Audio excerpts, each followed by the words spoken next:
So to formally begin, today is Thursday, April 13th, 2017. My name is Andy Reisinger, and I'm interviewing Nancy Presley here in the Department of Special Collections and Archives at Georgia State University as part of the Great Speckled Bird Oral History Project.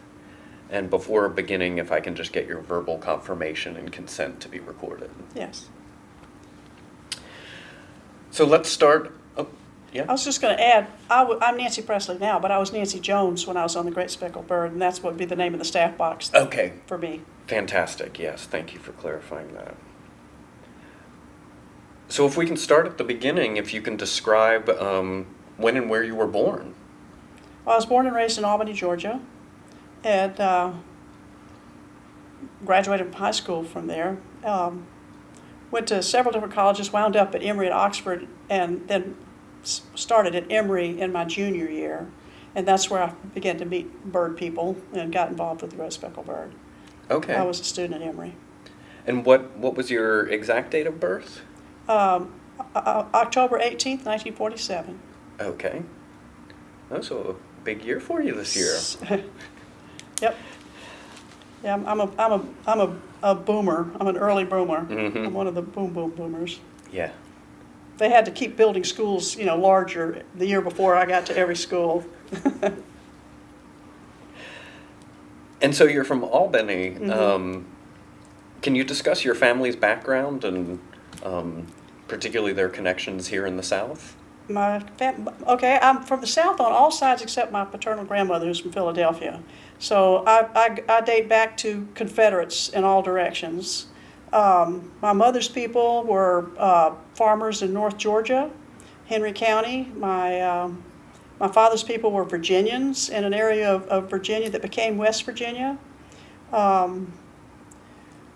My grandparents discovered Albany, Georgia, looking for a place to start a business. My grandfather wanted to start a business like one where he was working, and they said that they would help him if he would move out of their territory. So he came to Albany, Georgia, found Albany, Georgia, happened to arrive as the dogwoods and the azaleas were in bloom, and my grandmother fell in love with it, so they settled there. They found a place where they could start their business, which has gone for 3 generations, and we've just, my brother, who's the third in that line, has just died, and we're closing down that business. So that was for 3 generations they ran a business in Albany.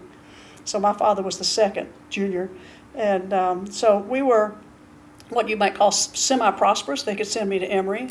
My mother didn't work. She was a stay-at-home mom, but she was very civic. We had household help, so she was out most of the time on some kind of civic activities. But she, they were pretty hands-on parents. There were 5 of us. I was the oldest of 5. In the summer times, the last 3 years I was home, my father took an old school bus and rebuilt the inside of it into a home for us. This was before there was any such thing as an RV. And because he was in business with his father, they could give each other long breaks. And we went out 6 weeks every summer and traveled around the countryside and saw the world, saw the United States. It was wonderful. It was a great privilege to get to live like that. And so we were kind of odd people, Mm-hmm. just to start with, just not quite like everybody else, but basically middle class, Episcopalian, cradle Episcopalians, raised in the church, pretty conventional folks on the outside. Right. Conservative. My father was a Republican. Mm. That's which interesting. In those days was something of a move, because most people were Democrats in those days, and he was part of the movement towards the Republican Party Mm-hmm. in the 60s. Yeah, I'm sure he liked really Ike. stood out in Albany. Yeah. And what were your parents' names? Charles and Joe Jones. And what was the type of business that your father? It was a finance company, small loans. Okay. They're called industrial loans, but the word industry just means that it's an industry to make those kinds of loans. It has nothing to do with the industry. Mm. They help people with, adding a room to their house or something like that, just small loans. And their market is people who do not qualify for one reason or another for a bank loan. So they charged higher interest, and it's very heavily regulated. it was the business had a good reputation. And when my dad died, so many people came to the funeral home. This was a surprise to me because I always thought he was the pig. I mean, I was a radical, and so I figured Dad was the pig. And I got to the when he died in 2001, the place was so jammed. There was a line outside, and the funeral home people told us they'd never seen such a crowd for a non-politician. And people just kept going by and telling us, "Your father helped me so much. Your father helped me so much." So while I was out in the streets, campaigning for equal rights, my dad was lending money to people so they could send their children to school and, add to their houses, and they appreciated him. Mm-hmm. It was an interesting experience for me to see that. Was most of the client base that they had focused just in Albany, or was it? Well, the business started in Albany. Eventually, they developed branches. I think there were about 4 or 5 branches in small towns near Albany while I was growing up. My brother, who took over the business after my father died, branched out into Alabama and northern Florida, and was really into branching out. Mm-hmm. And then that eventually more or less imploded toward the end of his life. Mm-hmm. So we've been recently going through the process of just selling it all off. Mm-hmm. And trying to cover the debts and whatnot. So, what was your schooling and life like as a young person? As a young person, I went to all the way through in public schools in Albany, Georgia, and of course the whole time I was growing up, it was segregated school system. So I went to the white school, but in my senior year of high school, 6 very brave young black women integrated our high school. And I was able to be a witness to what they went through. And I can't say that I was strong enough or had enough courage to reach out to them at the time, but years later I did. I contacted all of them. This was when I was in graduate school. I went to graduate school in my 40s to get a graduate degree. And so I was a school teacher, and I got a graduate degree, in art education, which I was an art teacher. And one of my projects, I decided I had their faces in my high school annual, and so I did drawings of them. But to show them, I felt like I needed their permission. So I kind of went through a process of tracking down each one. They were not close friends. They had not kept track of each other. They individually, had made the decision to do that. And although they sort of banded together for protection while they were doing it, they had lost track of each other and had no idea. So I had to find a link to each one of them. It took a while, but I found them all. And I got their permission to use their photographs, and ended up, their pictures that I drew, and ended up putting it in the Albany Civil Rights Movement Museum. And we had a little party and dedicated it, and that was a lot of fun. And so I feel really grateful that I got to know them. Out of the 6 of them, 2 of them have since died. So I'm really grateful that I got to know them while we still had them. They were amazing people. So most of my education was in an all-white school up to that point. And were there any influential figures in your life as a young person? In the community, national figures, parents, teachers? I'm going to have to dredge.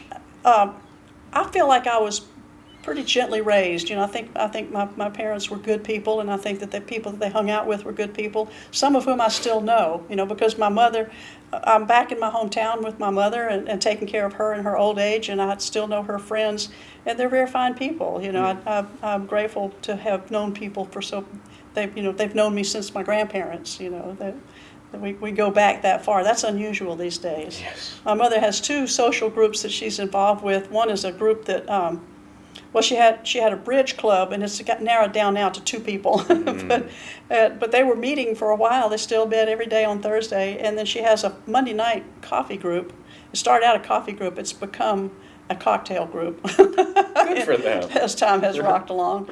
And they still meet. And some of them go back to grammar school together. Of course, my mother moved to Albany after she married my dad. But my dad was born and raised there, and so these are his friends, and a lot of them go back generations. Their connections to each other. So it's like a community within a community. It's the old guard, I suppose. And how was it that your parents met? And where My was your parents mom met at the moving? University of Georgia. My mother grew up in Savannah, and my Okay. father grew up in Albany, and they met at the University of Georgia. They were both organic chemistry students. My father was going to go to medical school before the war, and my mother she started out wanting to go to medical school, but she was studying organic chemistry. She has an interesting story too. My dad wound up being in the Navy and went out, was in the Pacific, and my mother got a job working at Oak Ridge as a chemist while they were building the bomb there. That's a story. And they were in their early 20s. You know, they were 25 when they had me, so they were, you know, between 20 and 24 when all that was going on during the war. Yeah. Did your mom, has she related to you her experiences? We've asked about her. Yeah, we've talked about it. I've never been able to quite bring myself to talk to her about what a horrible thing it was, you know. She still feels pretty strongly that was what they had to do. Mm-hmm. And I don't see any point in trying to bring a 94-year-old woman to her knees in shame at this point. You know, she's got to live with that. Mm-hmm. But she feels like it was the right thing to do at the time. Was she aware of exactly what they were working towards? She was. Okay. She said nobody talked about it, but they knew. Mm-hmm. It was very strict no talking situation. They didn't even use the word uranium. They called it tube alloy. They had code words for everything. Mm-hmm. She lived in a dorm with other atomic girls, they called them. There's actually a book out now called The Girls of Atomic City, talking about the young women that worked at Oak Ridge. Fascinating. And had your parents married before No, your dad they married deployed? after the war. Okay. Yeah, they Dad came home, proposed to Mom, they got married, and had me 10 months later. I think a familiar story for lots of folks in that generation. You mentioned a couple things that I wanted to follow up on. One, that you had household help, Yes. so that your mom could Right. work in the community. Right. Albany, Georgia is a majority black town. And when I was growing up, household help was readily available and cheap. And you really could get, quote, good help. I mean, the flower of the community were people who worked as domestics. And so among the people I could say influenced me were some of the folks that worked for my mom, you know, some really lovely ladies, you know, that helped take care of me growing up. We didn't have what you call a family retainer. Some of my friends did, people that worked for them the whole time they were growing up and are really almost like, I mean, they are family members, and they still take care of them and are concerned about them. We had kind of a succession, so nobody stayed with us for longer than maybe 4 or 5 years. But some of them were, you know, real chunks of our childhood. Yeah. And what sort of assistance did they provide in the household? Did they... They cooked and cleaned and kept us as much out of trouble as they could manage. There were 5 of us. Yeah. So childcare as Yeah, well. yeah. How One many? in particular, I remember, had 4 children at home. And so she was taking care of the 5 of us, and on the phone, Mother let her, you know, I mean, it was okay with her because she knew what she was having to do. She understood it as a human, you know, but she raised those kids and put them all through college. Wow. But she raised them on the phone Yeah. How many days a week would... 5 days a week. Yeah. Yeah, Monday through Friday. And was that the primary interaction that you had growing up with African American Yes. people? Yeah. Yeah, that and guys that worked in the yard. Mm-hmm. The only African Americans I knew growing up were domestic help.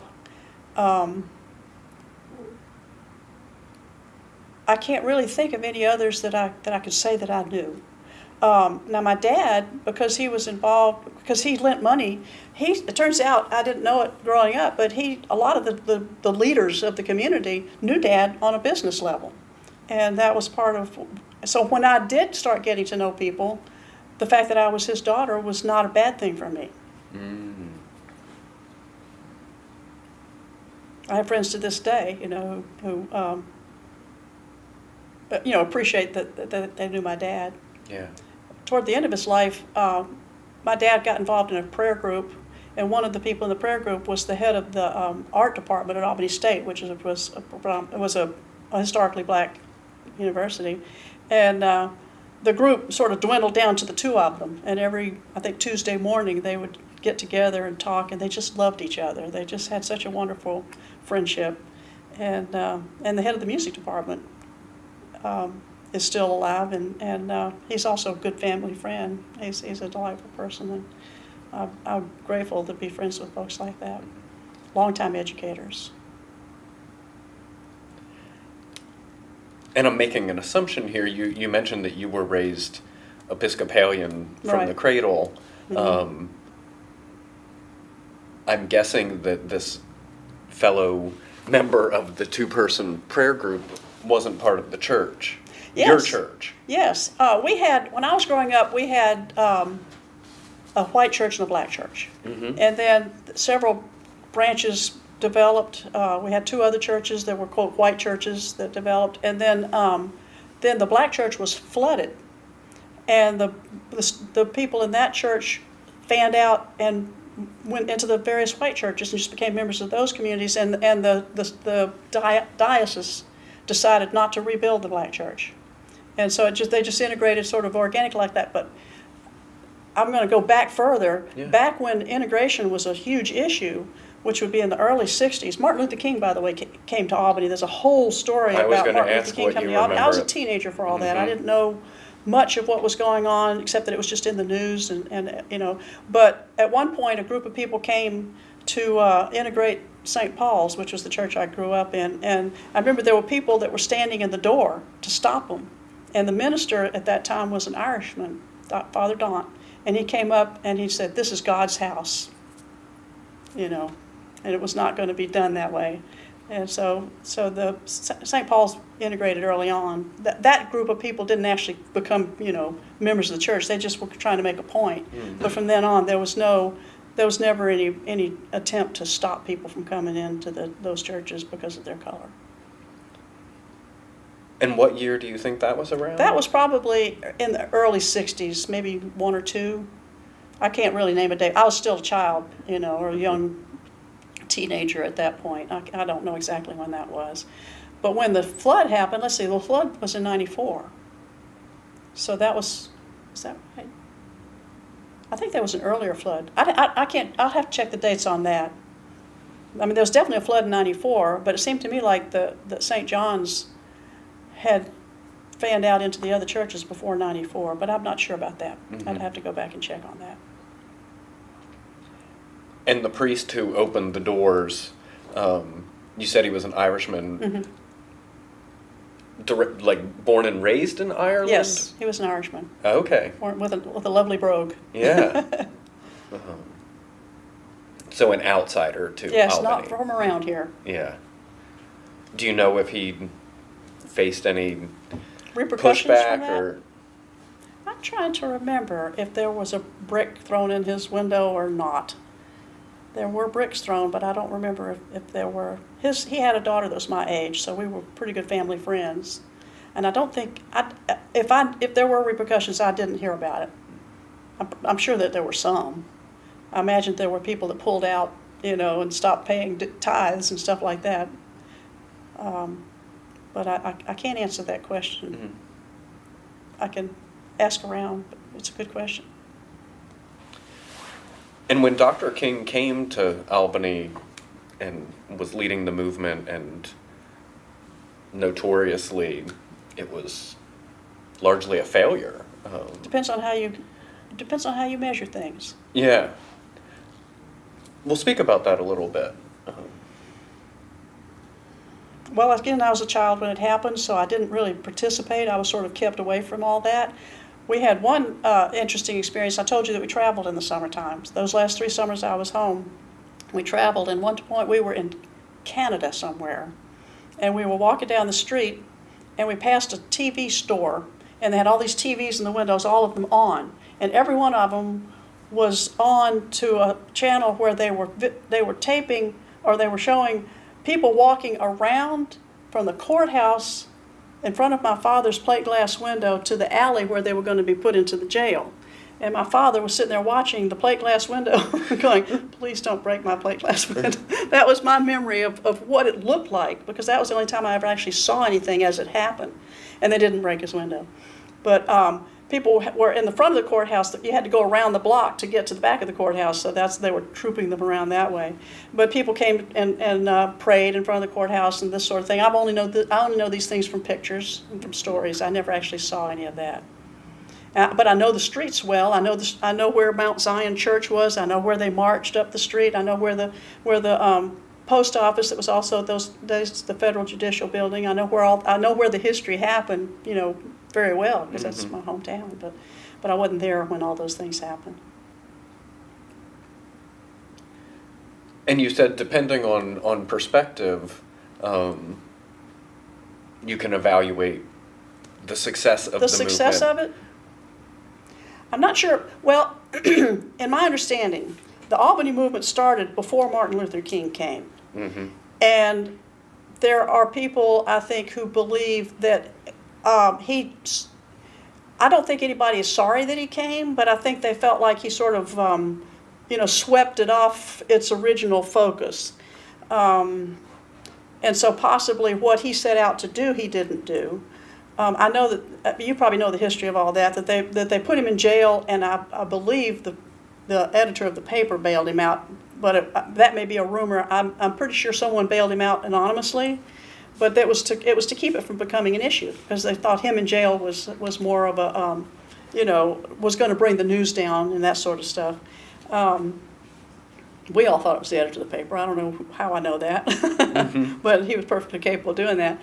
But so it may be that Martin Luther King considered that he didn't reach his specific goals for that particular project. But the Albany movement itself lives to this day. We know these people. They've become leaders in the community, and they're young people. Right now, most of the elected positions in Albany are held by black people, because our town is majority black.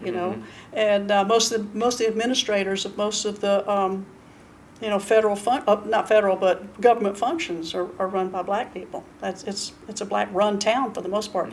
I would say probably the money is still mostly white, or more predominantly white, but that's changing because, and I think too, we're moving from a time where the people that are the most vocal leaders are not political people marching the streets trying to make a change, but people who grew up with fairly good educations and are competent at their jobs and do, as well as anybody else, because they know how to do what they're doing.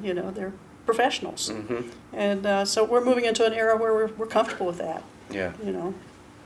So that didn't fail. Right. That was the point, I think. Mm. So I don't think it failed. No, it's an ongoing process. Right. Right, and that's a very interesting, because in the sort of standard history, mm-hmm. I think for a long time the consensus opinion was mm-hmm. that the political leaders, and particularly the powers that be in the police force, were savvy and saw mm-hmm. what folks had done, like in Birmingham. Smart people. Yeah, and not everybody's stupid. Yeah. To avoid the media exactly. and all of the, bringing out dogs and fire hoses and stuff. Mm-hmm. I think everybody pretty much had a certain grudging respect for each other. And in the long run, that's how you build a town. Mm-hmm. And to jump from there, it's really fascinating that sort of a peak moment of the Albany movement, you and your family are in Canada. Right, we're in Canada. And seeing this on television. Right. Tell me a bit about the travels those last 3 years, and it seems like you had quite an extensive circuit if you were all the way up in Canada. The first trip, we went catty-corner across the country from southeast to northwest to the to the Seattle World's Fair, which was in 1962. And then we went north from there and went across Canada and came down through the Great Lakes. And then the second year we went southwest and went down into Mexico and up the coast of California and came back across the center of the country. And then the third year we went northeast to the New York World's Fair. They don't have World's Fairs anymore, but they had them 2 years apart that year. And we went to the New York World's Fair, and then from there we went up into eastern Canada, in the Gaspé Peninsula, French-speaking and Gaelic-speaking areas of eastern Canada. So we really got to see some wonderful things. Yeah. And we got to see it from the ground. You know, we weren't staying in fancy hotels. We were staying in they didn't have RV parks, but you could get a trailer park every once in a while to dump the septic tank. And we stopped, you know, rest stops and gas stations. We stayed all kinds of places. It was wonderful. I'm really grateful to my dad for the effort he put into that. Yeah. And where are you in the birth order? I'm the oldest. Okay, right. So there would have been 7 of you. No, yeah, 7 in the bus. Yeah. Yes, it was a nicely designed bus.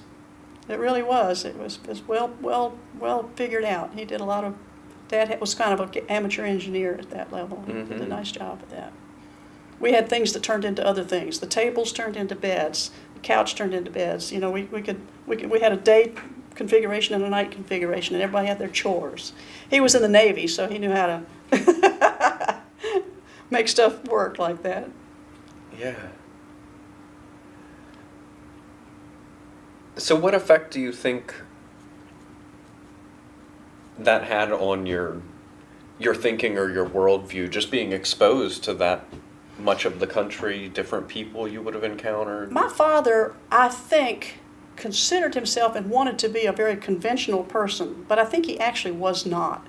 He married my mother, who was not a conventional person, but they maintained this conventional look on the outside. But I grew up not knowing why I was so odd. Why I just wasn't accepted in the popular crowd. You know, it seemed like I qualified. You know, my family had the right amount of money. We went to the right churches and we were involved in the right civic organizations, but somehow or other I just didn't fit in. And it wasn't until years later that I got a clue. I thought it because I wasn't pretty enough. And I got to, went to my high school class reunion one time with my then husband, who's since died. And people kept coming up to talk to him. They didn't talk to me. And they kept telling him, she's so smart, you know, she's really smart, you know. And I this is a weird realization, but I think I was just too weird for everybody. Mm-hmm. And I didn't even know that I was, you know. I just didn't, I don't even know how to explain that or describe that, but I just didn't fit in. And looking back, I really didn't fit in, you know. I really wasn't like them. I didn't want to do the things that they did. I wasn't interested in the things they were interested in. I found my peeps, you know, when I went to college, and I'm grateful for it. And I definitely, you know, fit in more there. Found people that were like me. You mentioned folks remembering you as being so smart. Were you a big reader as a kid? Yeah, I read. I wasn't a great student. I didn't make good grades. I don't know how to put this. I think I just saw things differently enough that people just didn't feel like they could relate to me. I remember people asking me, what do you do for fun? I climb trees and read, you know, stuff like that. Yeah. I just didn't fit in. I just wasn't like everybody else, but I didn't know at the time why. Mm-hmm. Were there any books that you read that you really fell in love with, that are memorable, influential? Well, I think when I was young, I read a lot of James Michener, and that was, you know, huge. You know, you get these epic tales of, you know, so you kind of get a sense of how things happen and the backgrounds of things and stuff like that. It'd be hard for me to remember everything that I read. I did read, it seems like I read the autobiography of Mahatma Gandhi, and I think that was pretty interesting. You know, you see things from a different point of view after reading something like that. I did read, I think I read the autobiography of Yogananda, and I was interested in yoga and things like that. Nobody knew anything about that kind of stuff, you know, in Albany, Georgia in 1963, you know, whatever. But, so yeah, I was fascinated by things that were different from what I saw around me. Mm-hmm. And so you graduate high school in 65. In 65. Yeah. And from there, how did you pick? Did you go immediately to Emory at Oxford? No, I kind of took a scenic route. I went to Wesleyan, and I got kicked out of school for sneaking into a boys' dormitory. That's one of my deepest, darkest secrets. No longer. Yeah, now it can be told. And I was dating a guy, and he wanted to show me, the cool stuff he had in his room. And so I got caught, got thrown out of school, went back, and I didn't qualify to be a sophomore technically, but I was taking all sophomore classes when I went back. So I'd gone to summer school I went to summer school at Emory at Oxford. Went back, and because of the difference between quarter and semester systems, I was short of being a sophomore, and I wasn't completely aware that the sophomore rules didn't apply to me, that I was still under freshman rules. And one of them was that I could not go to a men's apartment under any circumstance. Sophomores could, and freshmen could not. And I was going with my friends to to visit the guys at Mercer who had apartments and going to parties. And I got caught for that. And so I got bounced again. And so then I had kind of a scenic route where I picked up courses here and there until I wound up at Emory at Oxford. Emory at Oxford sort of specialized in taking in students who would be good students if they didn't have some kind of problem. They either behavior problem or a grade problem or something. And so I sort of got packed into that, and I did okay there and wound up at Emory. And so I got all right. Mm-hmm. Mm-hmm. I got my degree. I was a year behind, my original, plan, but I graduated in 70 instead of 69. Mm-hmm.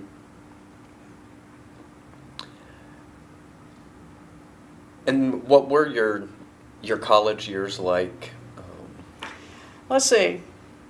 Like I said, the first two years were pretty much just a scramble to try to get on top of my big error.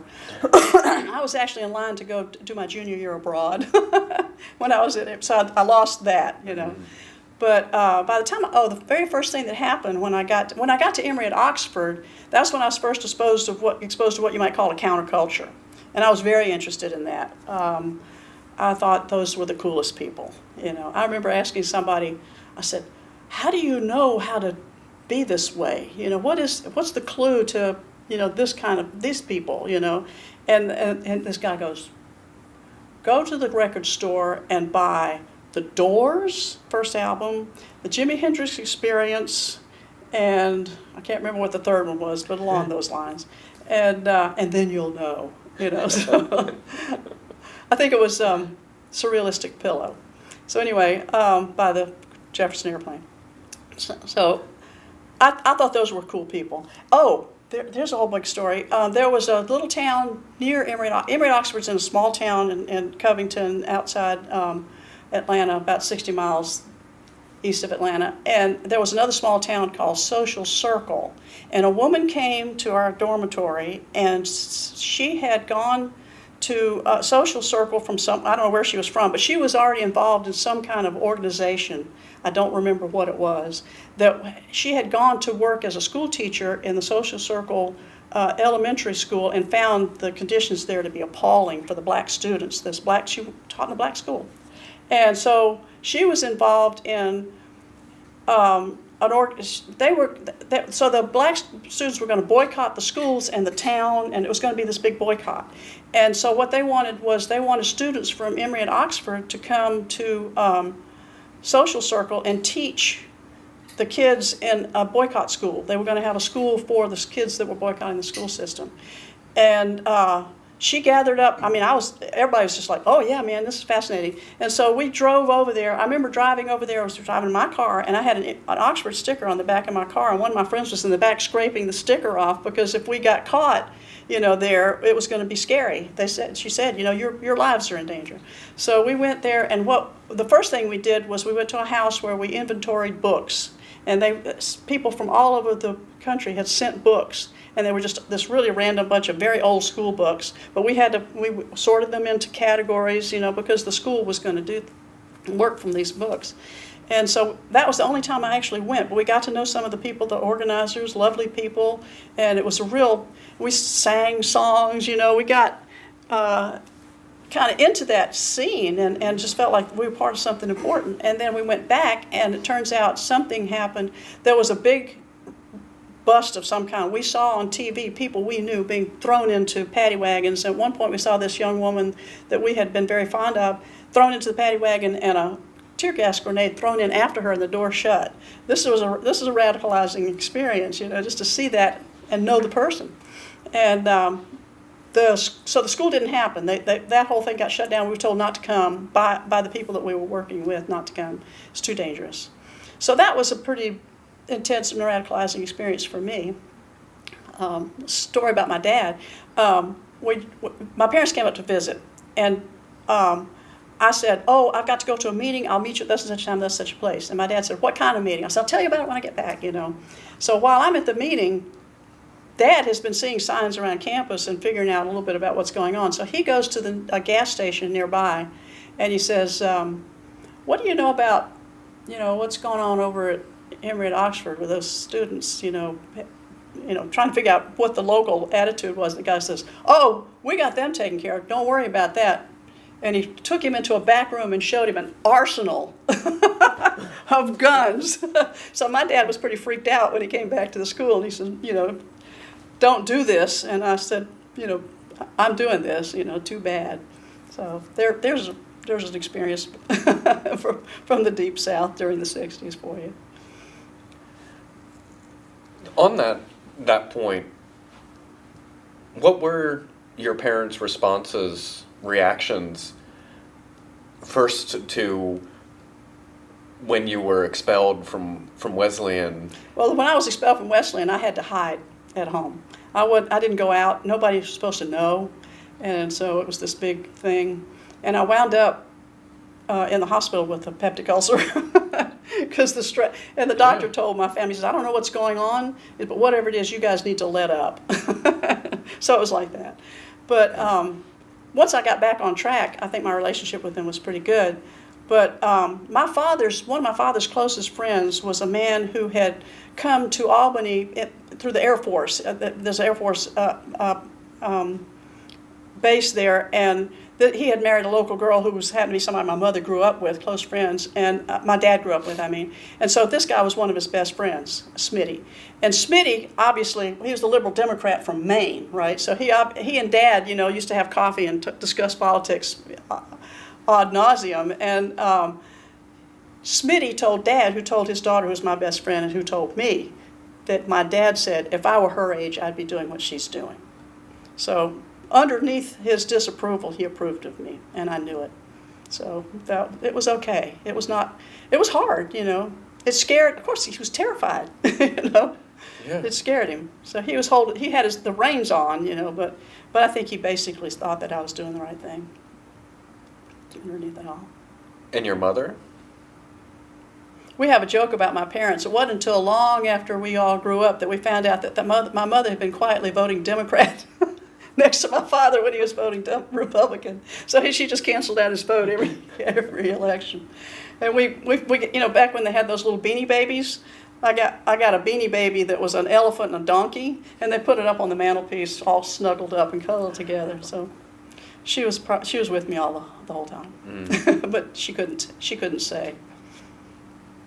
I think the philosophy that she was going under the philosophy they had while they was growing up, they were united front. So she didn't differ with him in front of the children, that sort of thing.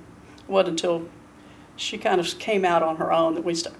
Dad married a very smart woman, and she, I think he had to kind of keep her, under control because I think he was intimidated by her. That's our take on it now.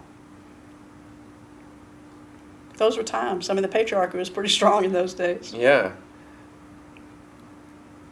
And after your dad returned from World War II, they immediately started having they boom, a family. 5 kids in 10 years. Yeah. And so your mom stayed at home with you all, but participated in... She would be classified as a domestic engineer. Right.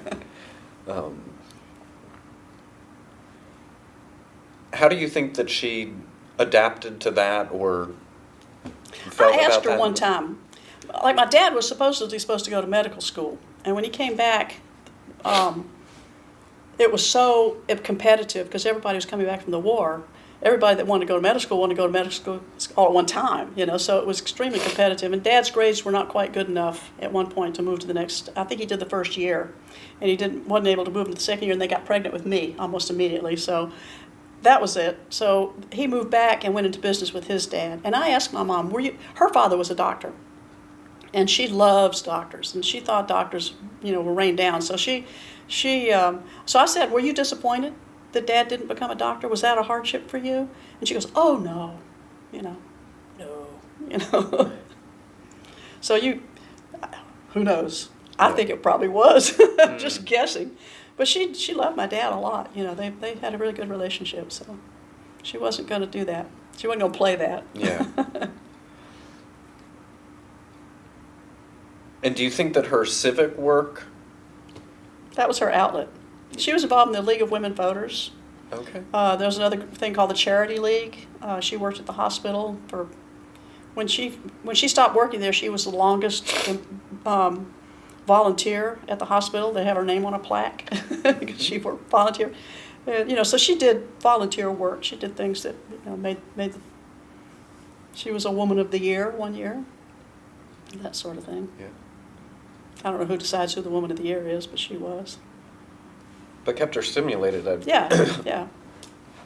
Just a hunt. Like, if you're she studying. She got respect. Yeah, if you study organic chemistry, that's not any small feat. No, she's not a dummy. She's 94. A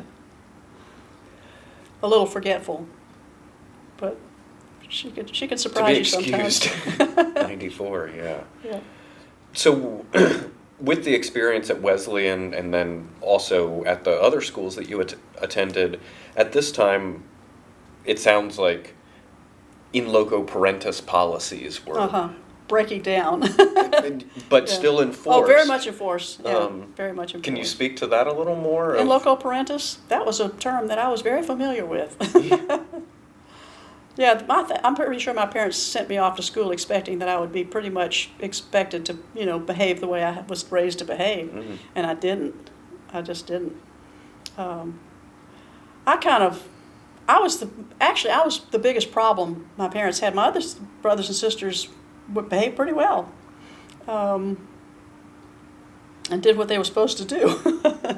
But I think I sort of plowed I was like an icebreaker for the rest of them. My brother had a lot more, my youngest brother had a lot more liberal, easygoing parents than I did. Mm-hmm. They'd already been through the mill. They'd already seen it all, It was like, oh yeah, whatever, my brother, just younger than I am, and I were the ones that had to sort of bear the brunt of their expectations. Mm-hmm. So it was a process. And did those in loco parentis policies change as you went through school? Do you recall? Well, when I first got there, when I first went to Wesleyan,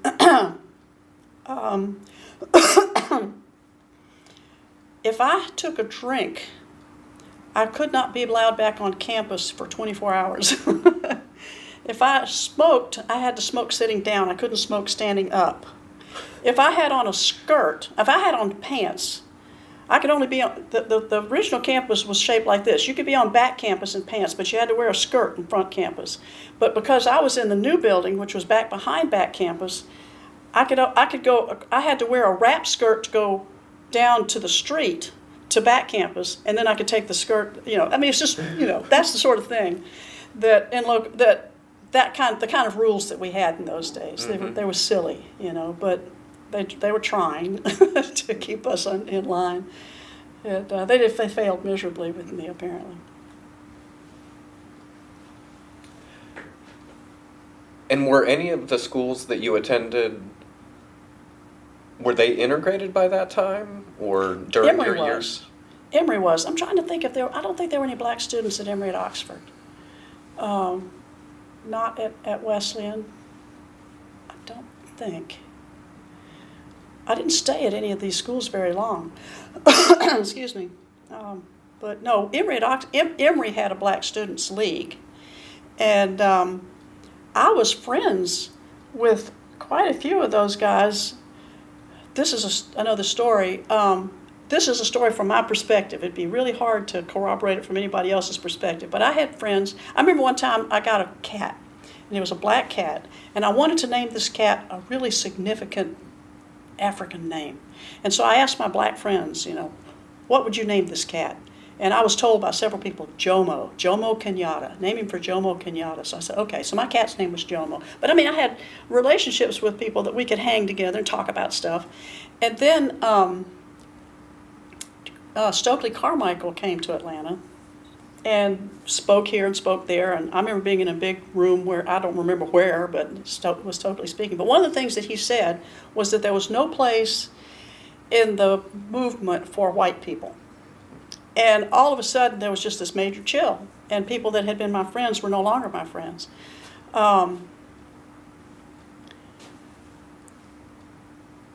My gross understanding is that may have been some of the actual beginnings of the Great Speckled Bird, was that people who had been involved in the civil rights movement sort of didn't have anywhere to go at that point, and that was some of how the Great Speckled Bird started. I can't verify that, but that's an impression that I have from that time, was that's some of why the Great Speckled Bird was founded, by people that were still wanting to do something, but had lost their spot in what they were doing before. So what year was it that you transferred from Oxford to Emory's main campus? 68, because I was there for 2 years, and how I got involved in the Great Speckled Bird was almost immediately. One of the first people I got to know was a young man who was my boyfriend for that year, and he was involved in the Great Speckled Bird, and he introduced me to Tom and Stephanie, and Stephanie was pregnant with Zach at the time, so the time can be pretty well. She was very pregnant with him, so the time can be pretty well cross-referenced from when I met those guys. And I'm not sure exactly when I started going over there. And what I did at the Great Speckled Bird, I was never full-time staff, but I worked there for 5 years as doing layout. So I showed up Tuesday nights and did layout, and for years. So when we get to talking about what we did there, I can talk to you about the art of the paper. Yeah. So when you moved to Atlanta in '68, had you been to the city much before? Not a lot. No, I had. I came up with my parents, on occasion. They had family friends here, but I hadn't been here a lot. No, it was the big city. Yeah. So what were your impressions moving? My impressions at Emory. And what was Atlanta like at the time? Sort of what was the mood of things that you were tapping into? Atlanta was experiencing a huge growth. The skyscrapers were just beginning to be built. The expressway was just coming into town. I can remember when you had to get off, I can remember when it wasn't fully built. And you had to go through side road. You could go, it's like, now you can go this far, now you can go this far, right. That kind of stuff. So I can remember, and it was before the perimeter. I remember when they built what they eventually tore. I watched them build and tear down the stadium that where the Turner Field is now, the old stadium, which was new in those days. But that's why I'm old now, because I go that far back. John Portman was an architect who was building the first skyscrapers in Atlanta, and he had a particular look. That was. I was taking I was taking art history, so I took a class in architecture. So I was kind of following his career a little bit. So yeah, Atlanta was moving from being just kind of another city to being a big city, and being what it is now. A hub of the nation. I had a friend. Actually, he's a bird guy. My dear friend Blank. He was a professor. He was a teacher. I think he was a graduate student when I first met him, and he was writing a paper. His graduate thesis was on. I'll tell you his name in a minute. It's just not coming to me right this minute. On how Atlanta was being built in the same form as a German fortified city. He was comparing the way the expressway was being constructed to divide Atlanta into quarters, so that or into areas, so that the black section of town was fortified. Again, and the white section of town was fortified. That was his vision on how it was being constructed. Brodeck.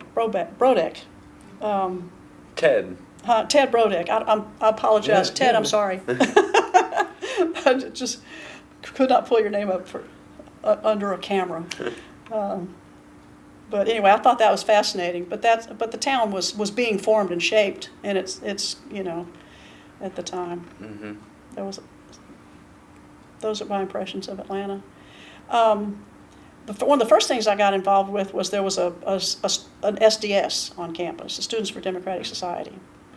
And I went to some of the first meetings.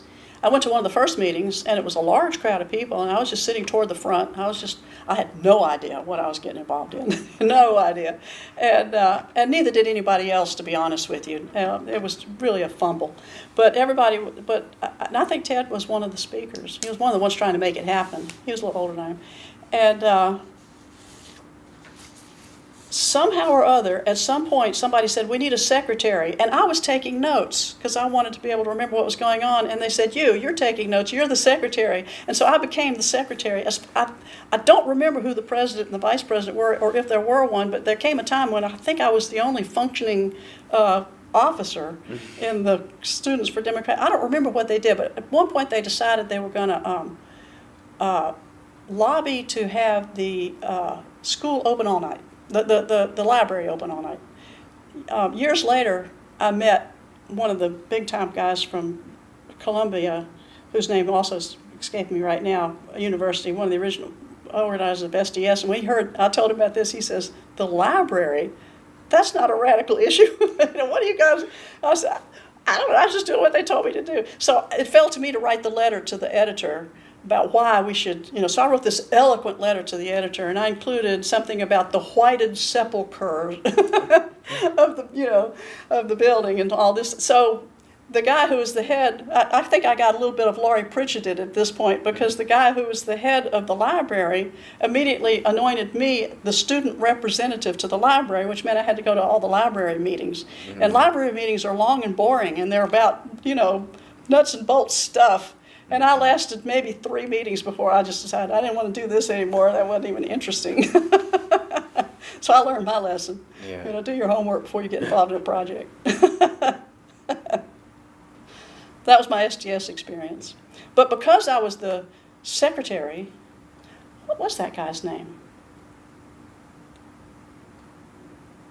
I can't remember his name. He was one of the organizers of the big walkout at Columbia University. Mm-hmm. And how did this happen? I think somebody at Atlanta University, at Atlanta University wanted him to come down and speak, and somehow, they got in touch with me to see if I could get in touch with him. I thought, yeah, right. And so I looked him up in the phone book, and he was in the phone book, and I called him up. And I said, "Can you come down and speak to this?" So I ended up being his host for the time that he was here. That was an interesting experience. I'm so embarrassed I can't think of his name, but you would know it. Yeah. But I took him around to all these various places, and I introduced him to my friends at the Bird, and I took him. He asked questions. He wanted to know what was going on in Atlanta. So I showed him around. And then the FBI came to the door and asked me about him. And I didn't have much to say. He was here. I hoped I didn't get him in trouble. I didn't know what to do. Yeah. But I did tell him, he was here. He stayed here. But they wouldn't know what his activities. He didn't really do anything. He was not like a major influence on the town or anything like that. He just came and did his talk and went back to New York. I'm kicking myself. I can't remember his name. Did he give his talk at Emory or I don't at think so. Atlanta University? I don't remember. Those were my 2 big things that I did as secretary of SDS at Emory. Mm-hmm.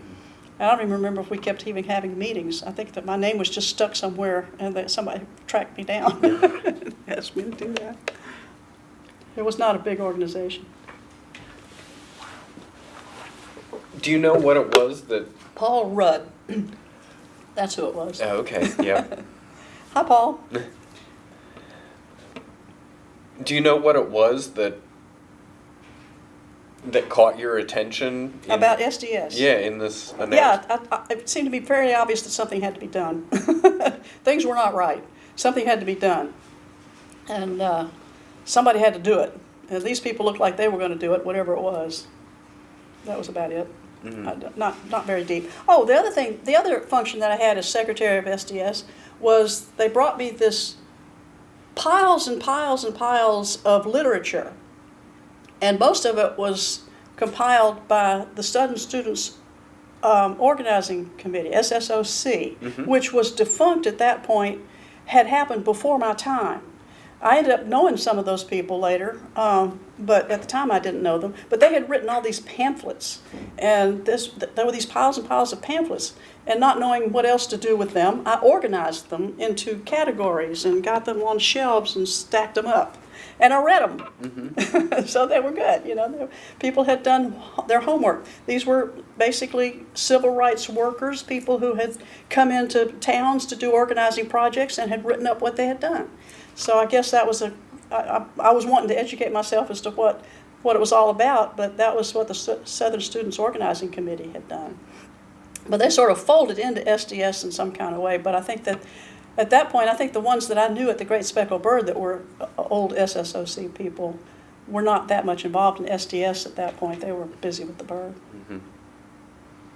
So I kind of came in on the tail end of something and, was still trying to figure it out while something else happened. Had you been involved in any other sort of organizing activities at Emory at Oxford other than the social circle? I did that, and then I can't remember what got me onto this. But, I know. There's a little town near Albany called Sylvester, Georgia, and they popped up with a boycott, and people marching in the streets and leaders and stuff like that. So I go home to visit my family. I said, I want to go to Sylvester. And my dad goes, if you go to Sylvester, I want somebody to go with you that we trust. And the church, the St. Paul's, had a curate. A curate is like a junior priest. And this was a young guy, not a whole lot older than I am. He was Greek. His Father Santos or something like that. Anyway, so Dad somehow recruited him to go with me. And so we went, and there was a march going on. We saw the march. And I said, with my total amateur, no idea what I'm doing said, I want to meet the leaders of the march. And so I started asking around. People said, well, go down here, go down there. And I wound up in a place, and then I was ushered into somebody, and I said, what can I do to help? And he asked me some questions, and I said I was a student at Emory. And he said, raise money. And so I went back to everything. How can I raise money? I was broke. And so I did this thing. I printed flyers, and I made this I forget the name of it, but I named it. But it was, giving your best old clothes that are still good. Perfectly good sale. I said, we're going to have a perfectly good sale. Give your best stuff. And I went around, somehow they got a shopping cart, and I ran around the dorms and got people's, it had to be really nice, something really nice. And then I somehow or other got hold of a basement somewhere and had the sale there. And people came, and they bought the stuff. And I got several $100s by doing that, plus a lot of clothes. And so I bagged up the clothes and sent the money down to somebody. And so that was my action. I did it entirely myself. Nobody else was involved with it whatsoever.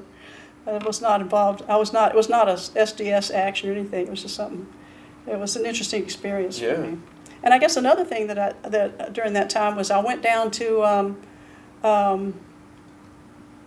SCLC headquarters, and basically just showed up at the door and said, "What can I do?" And they said, "Sit over here and make some phone calls. Here's a list of, sort of like, oh, we need this. You do this." So I did some phone calls. I did, and then at one point they wanted me to go to the Crystal and get 100 hamburgers for some people who were doing a sit-in over here.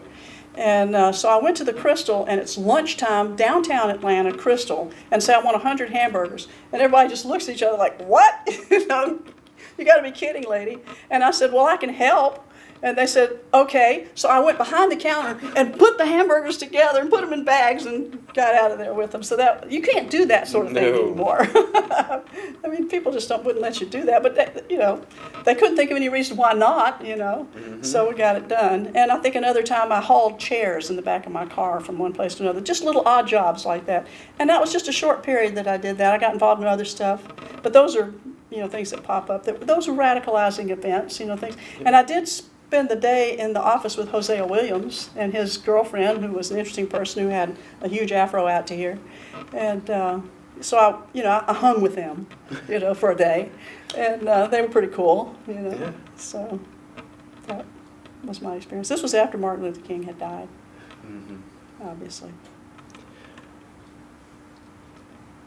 Was there something in 66, 67 when you're at Emory at Oxford that an epiphany moment, or that made you inclined to get involved in working in civil rights? I guess seeing that girl thrown into that paddy wagon with that tear gas canister thrown in after her was sort of like, wait a minute, we can't have this. I suppose that I was actually probably prepared somewhat by the girls that went to Albany High School. You're just watching them do what they did, seeing up close what it was like to be that brave and that self-sacrificing. My biggest issue when I was in high school was how come I wasn't popular? What do I need to do to be popular? And these girls didn't care about that at all. I got to know them, one in particular, pretty well, and we got to be really good friends, and she told me a lot of stuff that I had no idea. For one thing, I assumed they were organized. They weren't organized. They individually made that decision to do it. Another thing was she said, we couldn't have cared, we were not interested in integrating your social scene. We had a social scene. We weren't interested in your parties and your she said, we wanted your education. She said, I can't tell you what it was like for me when I first walked into that room and saw a room full of microscopes. We had one microscope at Monroe, and you had one chance to look in it. And you walk in a room and there's a whole room full of, and she says there's a whole room full of typewriters. I learned to type in there. So she was there she wanted the skills. She wound up being a bank vice president. So again, to go back to when you moved to Atlanta, did you live on Emory's campus, or did you take up? I had an apartment. I did not. It seems like the first semester I lived in a dorm. Mm-hmm. And after that, I got an apartment off campus. I was by that time a junior, actually the age of a senior, because I'd lost a year. So I was not a little girl anymore. I got an apartment. Where was that? I can't remember the name of the street. It's right off Ponce de Leon, where what used to be the Presbyterian Hospital is. I can't remember the name of the street. It's a very funky little apartment. Very funky. My folks were pretty shocked when they saw it. But it was what I could afford. Is that close up by the Krispy Kreme? Yes. Yeah. Yeah. Not far from the Krispy Kreme. Yeah, okay. So that's like Argonne and Yeah, right. Durant, Yeah. all those streets. Okay. And did you have a roommate? I had several at different times. No long-standing relationships from those, no. Yeah. And so you mentioned that you had a boyfriend at the time, and he was involved with the Bird. Yeah. Is that how you were introduced? Yeah. He introduced me to them. Okay. So, you'll be interested in this, This is what you ought to do. Yeah. And what was his name? His name was Steve Abbott. He's a story.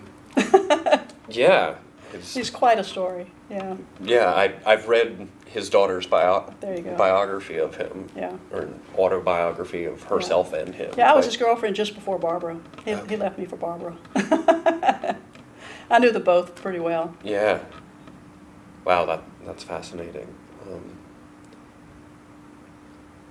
Can you speak a little bit about Steve, since Sure. only Yeah. only through Alyssa do we know anything, Yeah. and his drawings Yeah. and poetry. He was wonderful. He was a really fascinating person. He was a difficult boyfriend.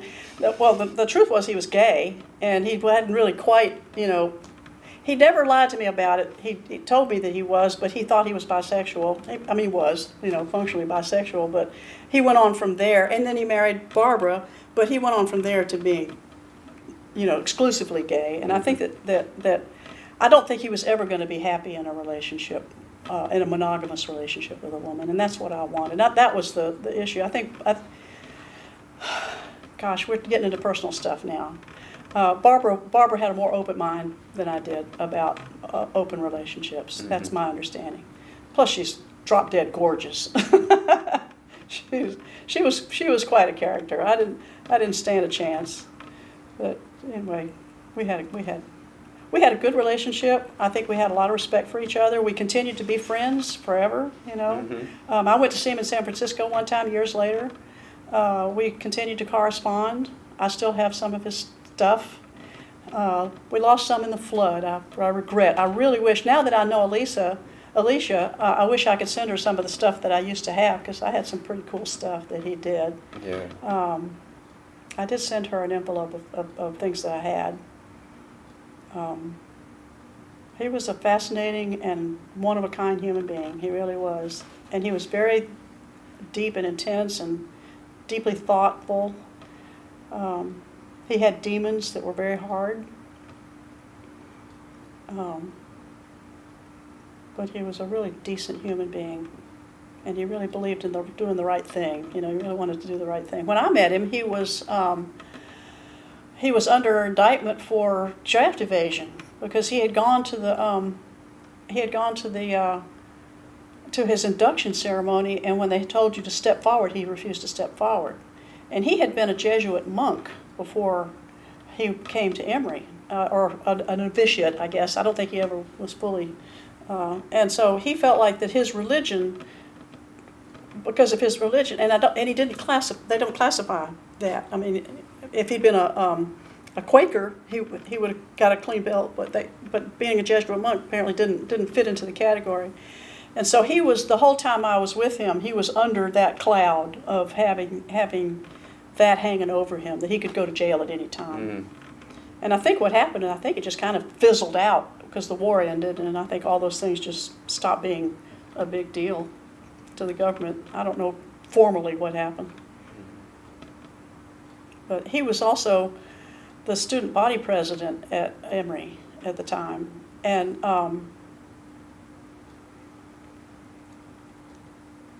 he was interesting because he was the first non-Greek student that had ever been president of student body, non-undergraduate, he was a graduate student, non-Southerner, he was from Nebraska. So he cut a swath, he just wasn't like anybody else. And so the whole time we were together, he had lots of work to do. We'd go to functions, and we had to work different sides of the room, We were, I couldn't just hang with him and hang on him, He was busy. So I learned how to do that. And he was kind enough to let me feel like we were still together, even if we were on the opposite side of the room. We were still, we had a bubble between us, and that was a good learning experience for me, just as a young woman, to realize you could do that. Yeah. How was it that you guys met each other? Before I moved to Emory, when I was still at Emory at Oxford, I came to Emory to do some paperwork to apply, and I got lost in a building looking for something, and downstairs, and I walked past a room, and he was sitting at a desk in there, and I went in and said, how do I get to thus and such a place? And he told me where to go. And then when I went back by, I stopped and spoke to him again, because he was a nice guy, and we chatted. And so when I came back to Emory as a student, he spotted me, and sort of cut me out of the crowd. Yeah. He liked me. Mm-hmm. So we had a pretty we had a real relationship. I mean, we were together for a year, and we were pretty intensely involved with each other. I thought he was the love of my life at the time. Right.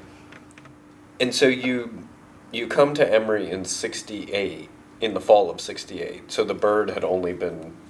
It was just getting going. Yeah. Yeah.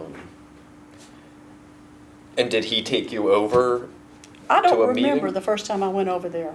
I tried to remember that, how I first got started. But it seemed like to me the obvious thing that I could do right away was help with the layout, because I was an artist, and I was artfully involved. Back to why my mother had this opinion that that art was a vocational training, and she wanted me to have a liberal arts degree. So she wasn't going to pay for an art education. I wasn't going to be able to go to art school, and I wasn't going to be able to get an art degree. So I picked history of art because I could take all my electives in art. And Emory didn't have an art department. So I went to Georgia State, and I went to, in those days there was the Atlanta School of Art upstairs over the High Museum, and took art classes that could be transferred over. So that was an interesting experience. So I considered myself an artist. I was just trying to figure out how to do it. So that was what I could do. I could get involved in the layout of the paper. And it was wonderful. There were a lot of wonderful artists involved with Great Speckled Bird. Wonderful photographers, just amazing, creative place. It was more than a political mag. It was a strong statement of the counterculture. And I think one of the things, looking back, I mean, I went from there to, there was a group that acquired a print shop, which is another whole story, and it was a women's liberation print shop. So I ended up getting skills in process photography and stripping and preparing plates for printing, and running a small press and all that kind of. We had a print shop, and from there I went to be involved in printing as a profession, in printing and printing prep and that kind of stuff. And looking back, I realized that one of the things that was so liberating about the Great Speckled Bird was we didn't have. If you have a magazine, you have a style sheet that tells you what size type you use, every page has to adhere to a style sheet. There was no style sheet at the Great. Every single page was its own original work of art. There was, and it was, there were no two alike. There was no plan, and some of them were just awesome. Beautiful, interesting spreads, fun typography kind of stuff, which we had to cut and paste. Because there was no computers doing all that kind of stuff. We did it all by hand, but that was a great experience as an artist, just being involved with that. At one point, one of the few actual jobs I had, at one point I was I was in charge of the covers, and so I solicited art for the covers. And one time, one of my sons, who was at the University of Georgia in Athens, found a stack of Great Speckled Birds in a used something or other shop and bought it. And we went through and looked, and they wanted to know what I did. And I found a cover that I didn't remember doing, but I did it because it was my artwork, But so apparently I did covers too on occasion. But so that was I was more involved in that than I was in the politics. I didn't write. I wrote a few movie reviews and art reviews, but I wasn't involved in the politics. I mostly listened to the politics. So you also would attend the collective meetings and staff meetings? Yeah, staff meetings. I enjoyed the staff meetings. They were fun. I loved those guys. It was great. It was a great group of people. What do you recall of those meetings? They were casual. They were a lot of very strong personalities working together. Everybody had their own history of how they got there, and everybody had brought to bear a large clash between kind of the cultural and the political. We had political people who were totally uninterested in the cultural aspects of it, and cultural people who were totally uninterested in the political aspects of it, and it was, there was what you might call a dynamic, energy to that. And I'm glad I was involved with both, because I mean, I came because of the politics. I mean, I had this vague sense that something needed to happen, and I didn't know what, but it looked like these people saw it the same way I did, so that's why I was there. And I was interested in what everybody said. But, for instance, a lot of people sold birds on the street. And I sometimes hung out with my later boyfriend was Steve Wise.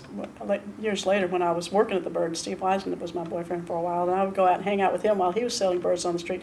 But I never wanted to sell birds because I didn't want somebody coming up to me and challenging me on some point that I was supposed to come up with a response to, because I couldn't do that. Just never could do that. I didn't have enough. Well, Steve was a historian, and he's just had a he was encyclopedic in his knowledge of all kinds of things. So he could take people on, and I just didn't. I couldn't compete with that. So I was just, I would do the art. That was how I could help out. I'd work in the back. I was happy with that.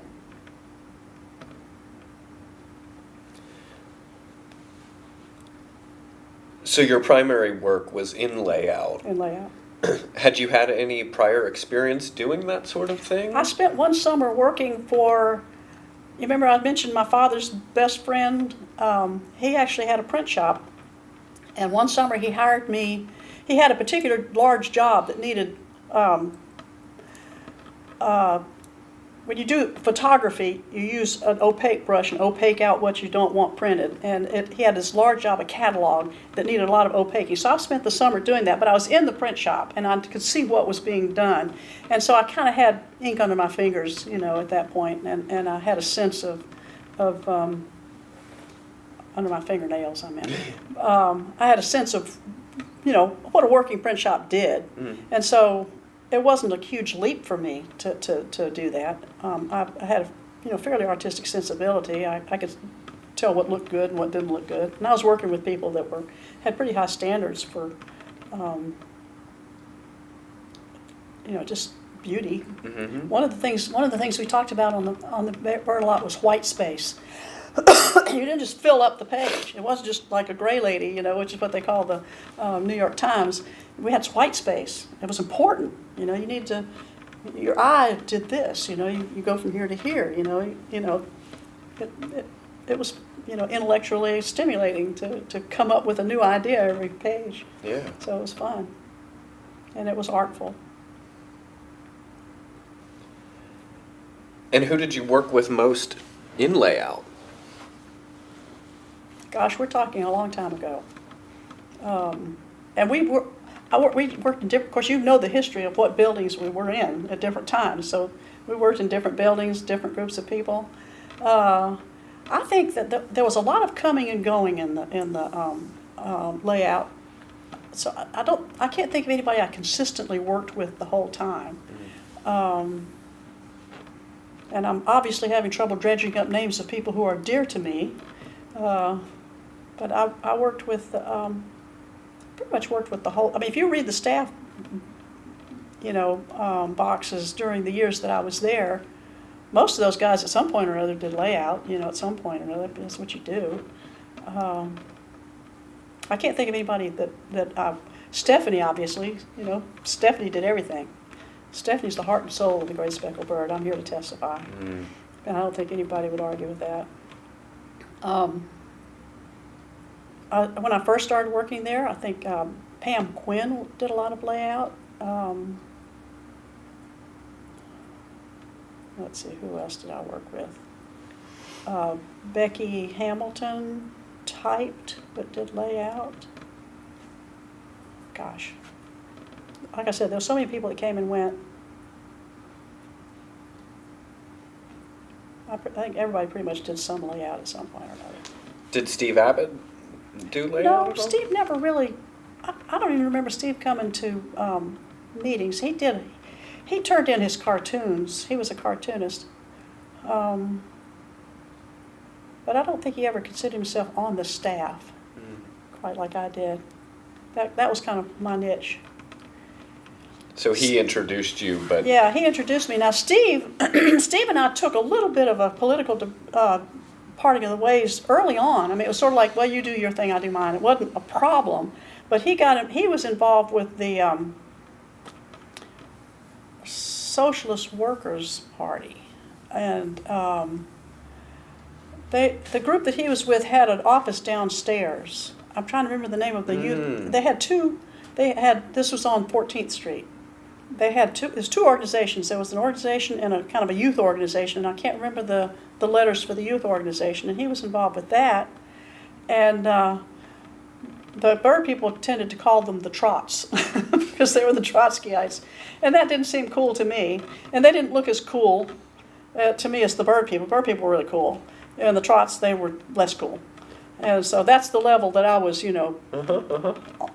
heard that same thing last week from Becky. Okay. Because she lived. There you go. she was living in. Oh, she lived down there? In that SWSB space. Oh, okay. That's so funny. Yeah, that would be about right. She would see that way.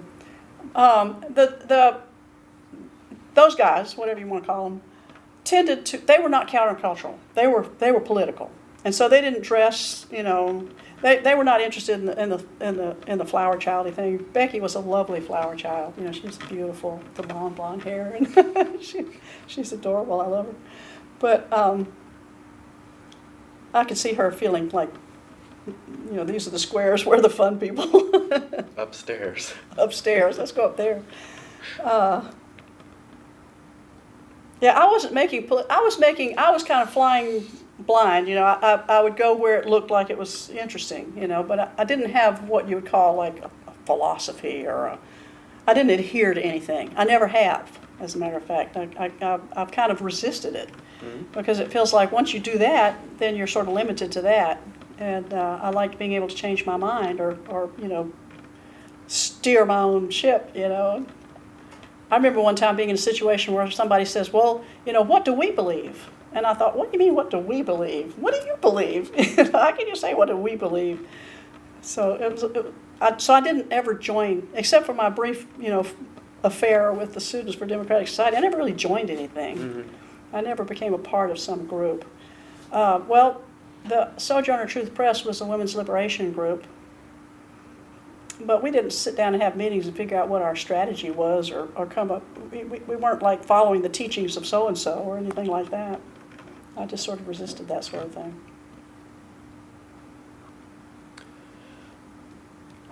On the topic of women's liberation, part of my question about who do you remember working in layout is, in some other interviews that I've done, folks have described it as largely a women's sphere of... What layout was women's? That primarily... Yeah, I would have to say more women did layout than men. There were men who did layout. Mm-hmm. I couldn't call their names. I'm pretty sure Roger probably did layout. Steve did layout.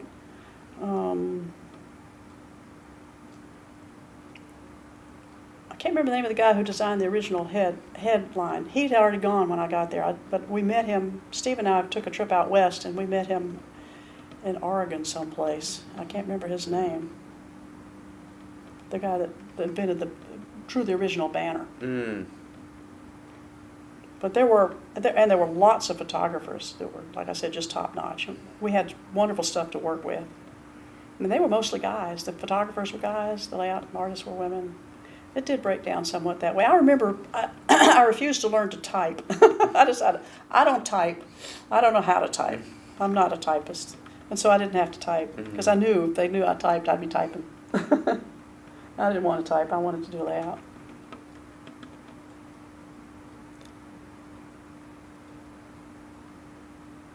Interesting observation. I hadn't actually thought of that, but that's true. There was a time the story of Sojourner Truth Press is there was a guy, my dear friend whose name I can't remember right this minute. I talked to him for a long time last time we had the reunion, and got some of his backstory about how it happened. But he had a print shop, and he decided for one reason or another that he wasn't going to do it anymore. And so he deeded it over to us, or we took it over. I wasn't actually part of the original group that did this, but there was a group of women And I think the issue was that he had debts. And so rather than selling it to us, we didn't buy it from him, we assumed the debts. I think that was the deal. And he could walk away. And so we took it on, and we opened up a shop. We also had several locations, but we were called Sojourner Truth Press. Mm-hmm. And have you you heard about Sojourner Truth Press? Well, I've encountered it. We had two functions, and we actually gave ourselves two names. The first function was we were a storefront business that anybody could walk in and get their work done. We offered a service, and we called ourselves Odd Job Printers. So I believe on the door it said Odd Job Printers, and so anybody could come in. That's how we supported our, other stuff. But we also took on. We had a big, huge camera that could do big stuff, but we had little presses, so we could run small jobs. But the big jobs we had to job out to other printers, and so what we got good at was laying out. When you make a plate, you have to do what you call stripping. You have this big yellow sheet that you put down, and you put everything on that, and then you cut it out so that the light goes through only the negatives. And that's a skill. And so and you have to be able to lay it out so like 4 up, so you have your pages, in the proper order and all this kind of stuff. So that's what we got to be good at, and we did that for the Great Speckled Bird. And then we would so my function, because I worked both. I was the only person that worked both. On Tuesday nights, I would go work at the Great Speckled Bird, and I would do layout, and I'd be the last person there, and I'd sew it up and put it in a box and drive over to the press, and the women that worked there were all sleeping on the floor, and I'd wake everybody up, okay, and they'd get up, and we would do all the prep for, the plate making. We'd strip up the negatives and put them in a big box, and then take them to whoever was currently the print. We had the Atlanta Voice at one point did it. Oh goodness, all the different companies. There's lots of stories around all the different. Anybody that had a web press that would do us, we did. So we went into nearby towns even. Sometimes we had to drive it out of town. I'm trying to remember the name of the town. It's not Adel, because that's in South Georgia, but starts with A. And he did it for a while. Do you want to hear the... Austell, maybe? Austell, thank you very much. What year that would be... did Sojourner start? I think it would be sometime between 71 and 73. I left in 73, but it had already folded up. I'm trying to remember my own history. Mm-hmm. But it definitely been sometime between 71 and 72. Yeah. Right, 71, 72, right around in there. What broke up Sojourner Truth Press is a good story.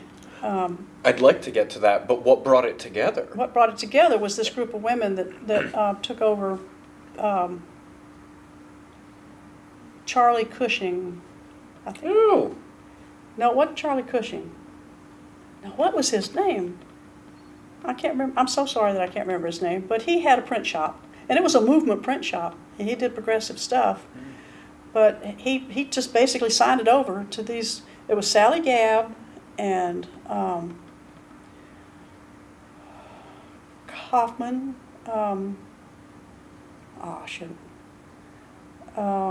Vicki Gabriner. Jane Lifflander, Alex, whose last name I have tried to remember and don't. I think that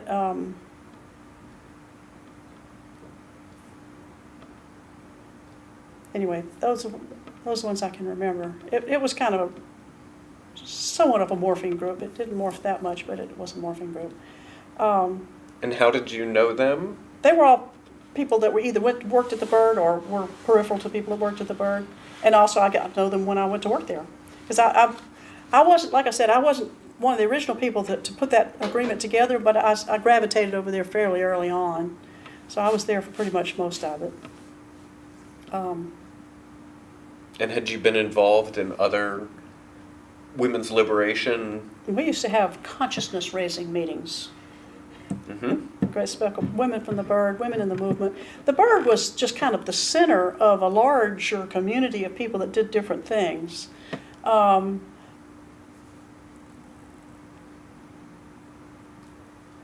know, there's just this large pool of people that all knew each other for various reasons. I can't really tell you the structures of how these different people came together. Do you remember? We didn't ask each other a lot of questions. We just accepted each other when we walked in the door. Okay, you're on, you know, here. Do you remember going to consciousness raising meetings, where they were at? They were in people's homes. Mm-hmm. There was a group of women from the Bird decided to do that. And we all read Fan Shin, which is wonderful. And, no, wait a minute. It was about the Chinese Revolution. Mm-hmm. And one of the things was they would have these, quote, speak bitterness meetings in Fanshan. The way they organized a town was the organizers would come into town and they would bring all the people together and discuss the way the town was run, you know, and it'd be like, do you think this is right? You know, do you think the landowners should have this kind of power? And blah, blah, blah. And no, you know. So we were sort of having these kinds of meetings, and it was about, we talked about each other, we talked about ourselves, we talked about our histories, we confessed our, you know, our proclivities, whatever they happened to be. We got to know each other pretty well, in a way, I guess you could say.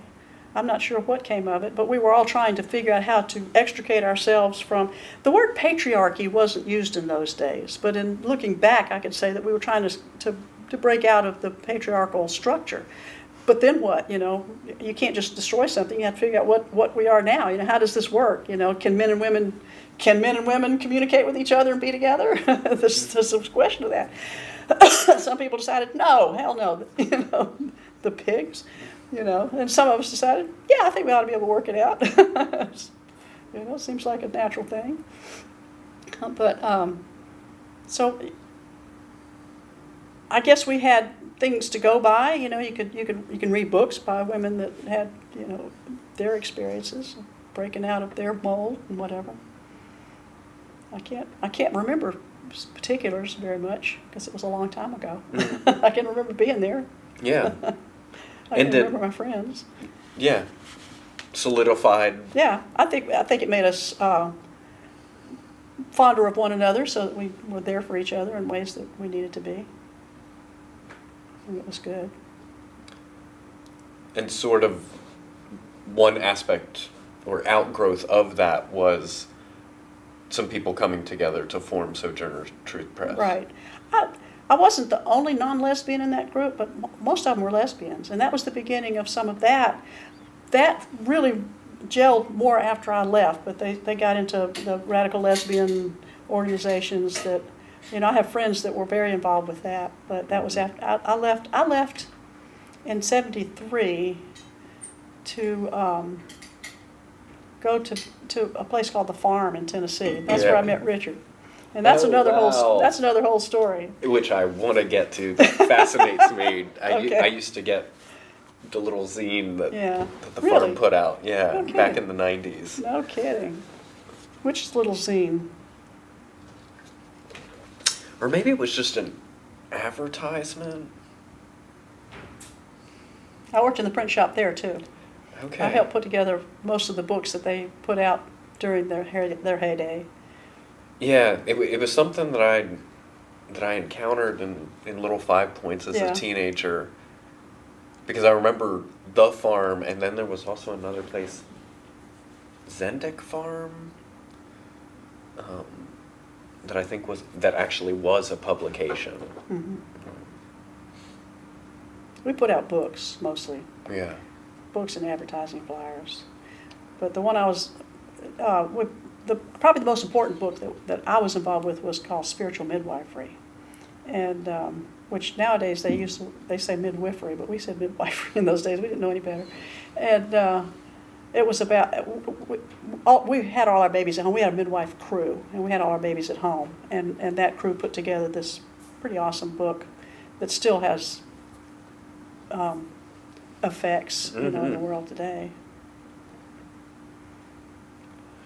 I was watching a movie. I I understand that there was some TV show recently where somebody was reading spiritual midwifery, but one time I was watching Spike Lee's Do the Right Thing back when it was in the theaters. Mm-hmm. And one of the female characters was pregnant, and there's a scene where he walks in to talk to her, and she's sitting there reading spiritual midwifery. So I called Ida Mae, who was the head midwife, and said, "Did you know this? Have you seen this?" She hadn't heard about it yet. Wow. That was fun. Let's see, what else were the big things that we did there? Well, if we can go back to the bird and then jump to the farm. What do you recall in terms of gender dynamics, the fact that there is a women's liberation component right. Going on at the bird? How did those things sort of play out, particularly in relation to the men? It was hard on the couples. One of the things I remember was watching Tom and Stephanie, who seemed to just be solid through everything, no matter what happened. They're still together to this day. But not very many of the couples at the Great Speckled Bird are still couples. And those were hard times to be a couple.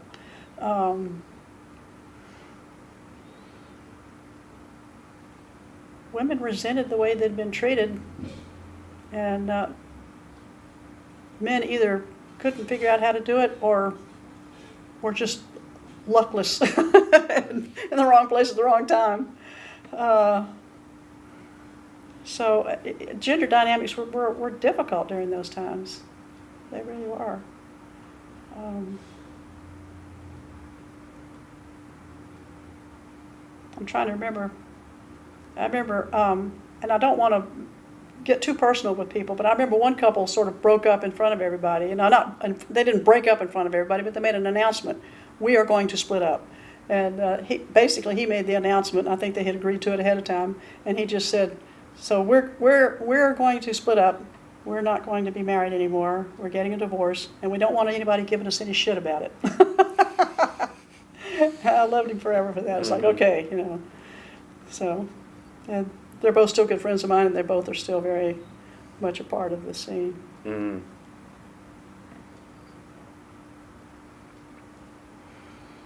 But I think it was hard. It was hard and complicated, and I'm not sure exactly how to answer that question. It's a good question. Gender roles at the Great Speckled Bird. Like I said, everything was pretty much up for grabs. There was no. I think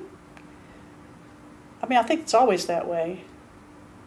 But when you take away models and don't have models to replace them, you're on your own. You have to figure it out, and you make mistakes, and you do things wrong.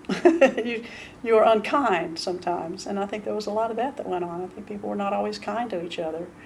I think people broke up and considered their breakup to be the blueprint for all of humanity. And it probably was. It wasn't right, It still isn't, but we still have to be friends. I grew up to have sons. I had only sons, and I still feel pretty strongly that that there is a place in the universe for men. They've got to be okay. It's got to be okay to be a guy. Actually, one of the reason why I left, if we want to jump that far, the reason why I left was because I had some friends who,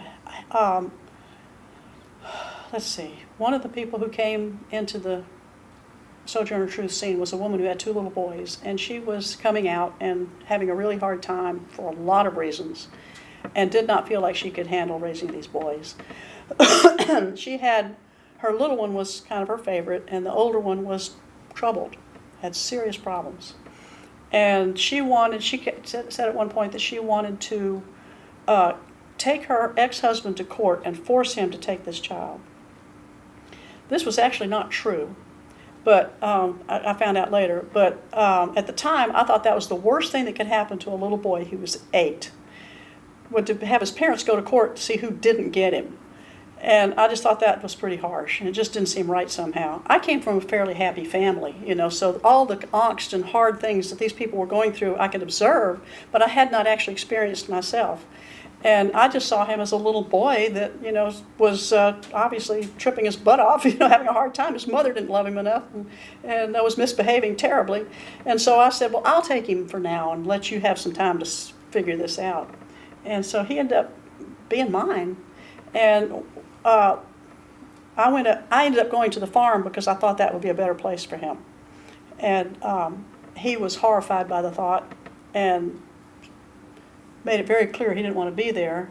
And the people that, was part of my welcoming committee told him, we can't force you to be here against your will. Who else in your family, if your mother doesn't want you, who else will take you? He says, my father. So I called his father, and his father said, I can't believe she would do this. And he sent me plane fare and flew both of us up there. And so that was, there's so much more to that story, but that was my part in it. But that was how the whole issue of gender roles affected me personally. Mm-hmm. Was that this little boy, and I pretty much came out of that feeling pretty strongly that the boys need to be part of the equation, and so I never identified as gay, although at one point I lived in a lesbian commune. And when I was working at Sojourner Truth Press, my boyfriend and I split up, and I was looking for sort of sanctuary, and they let me stay with them. And they said, you can stay with us, but you can't flirt with us, because you're straight.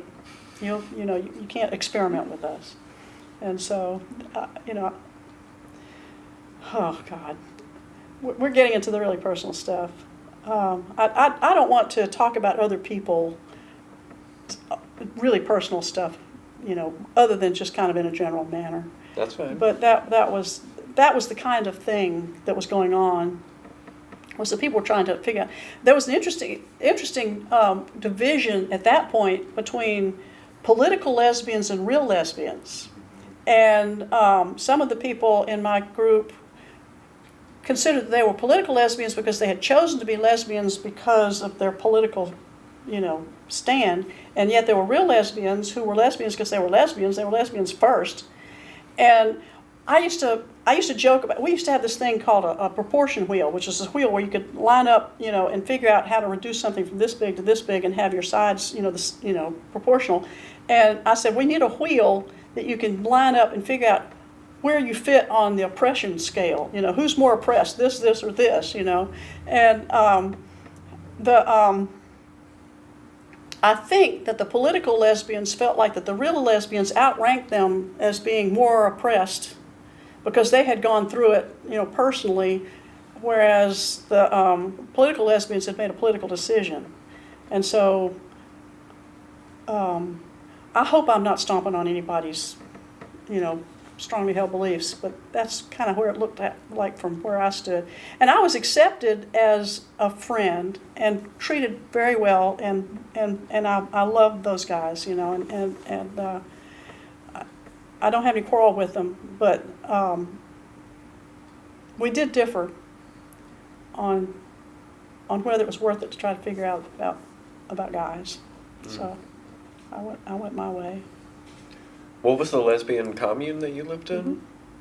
Did it have a name? Yeah, there were two of them that were kind of sister. Mm-hmm. One was called Ruby Fruit Jungle, and they got the good name. And ours was called Lavender Coven because we couldn't think of anything as good as Ruby Fruit Jungle, so we just settled on it. And I always thought it was a very lame name. And we had a house on Mill Avenue in Little Five Points. And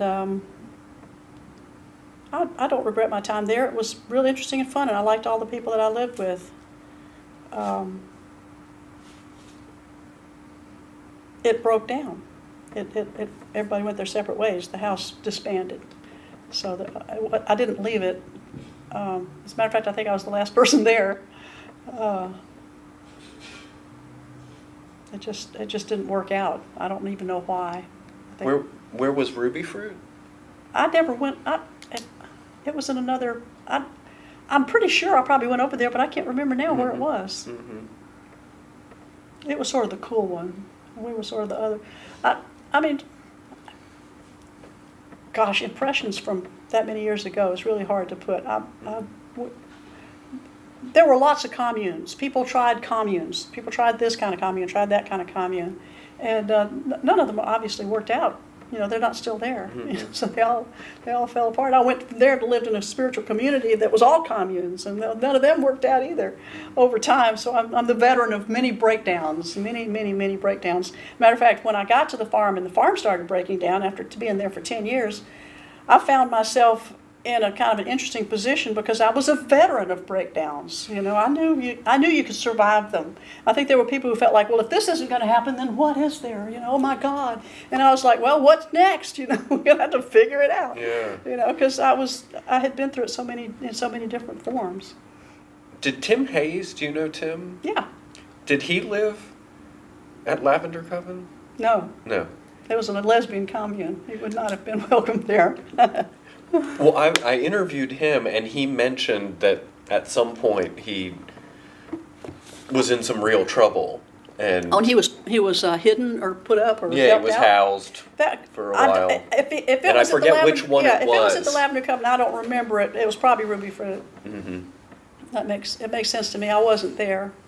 I wasn't in on that one. Mm-hmm. He's a good guy. We're still Facebook friends. We communicate almost daily.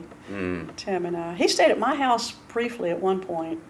I think. I can't remember. I think he did. A lot of stories.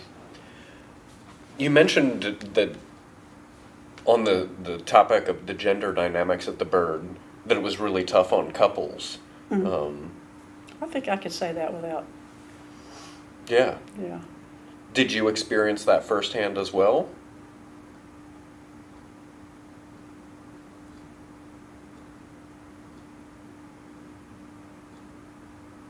Well, I was involved with Steve Wise most of the time that I was there. And totally good guy, still a good friend. Mm-hmm. And I think that trying to figure out who I was and how I fit into it, I didn't want to be oppressed. You know, he wasn't very oppressive. He was pretty gentle dude.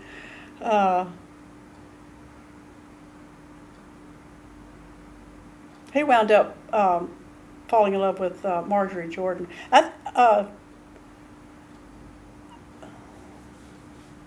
These are just ordinary events. I mean, these are. I don't think these are blueprints of gender roles or anything like that. We were a guy and a girl. I was pushing him for a commitment that he wasn't interested in, and I moved into the lesbian commune to, you know, because I wanted him to come get me, you know, and he didn't. And Marjorie, you know, presented herself or was noticed, and they got involved with each other. And he tried to do both of us for a while, and finally I said, I can't do this, and he said, you know, well, what do you want to do? And I said, you know, well, what do you want to do? And he said he was going to go with Marjorie. So, but like I said, that's not. I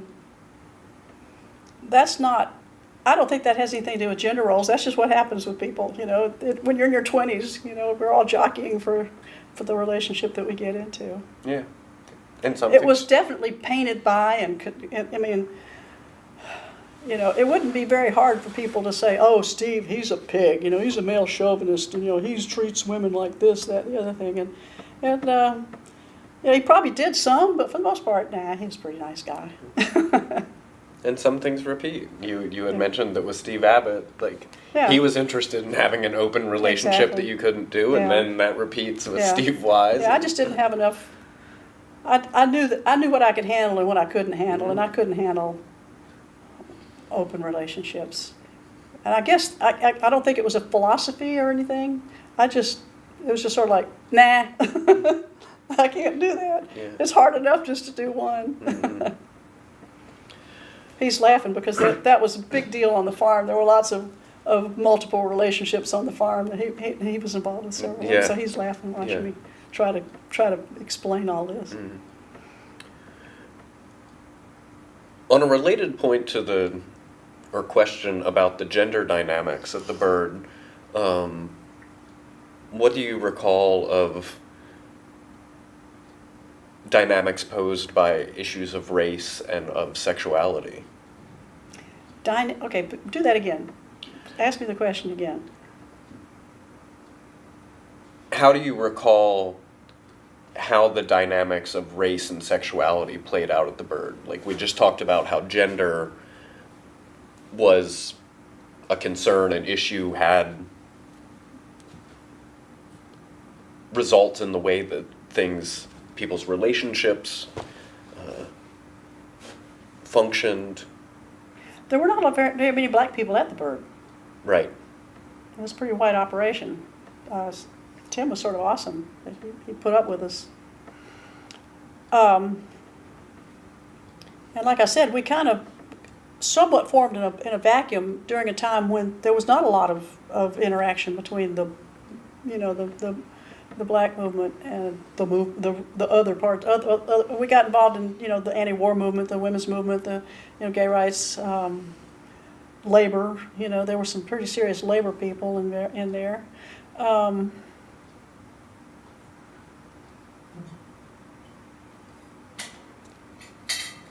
But y'all did a lot of coverage. We covered it, absolutely. Yeah, that was what we considered to be our function. Mm-hmm. To be a voice for the voiceless as much as we could. We had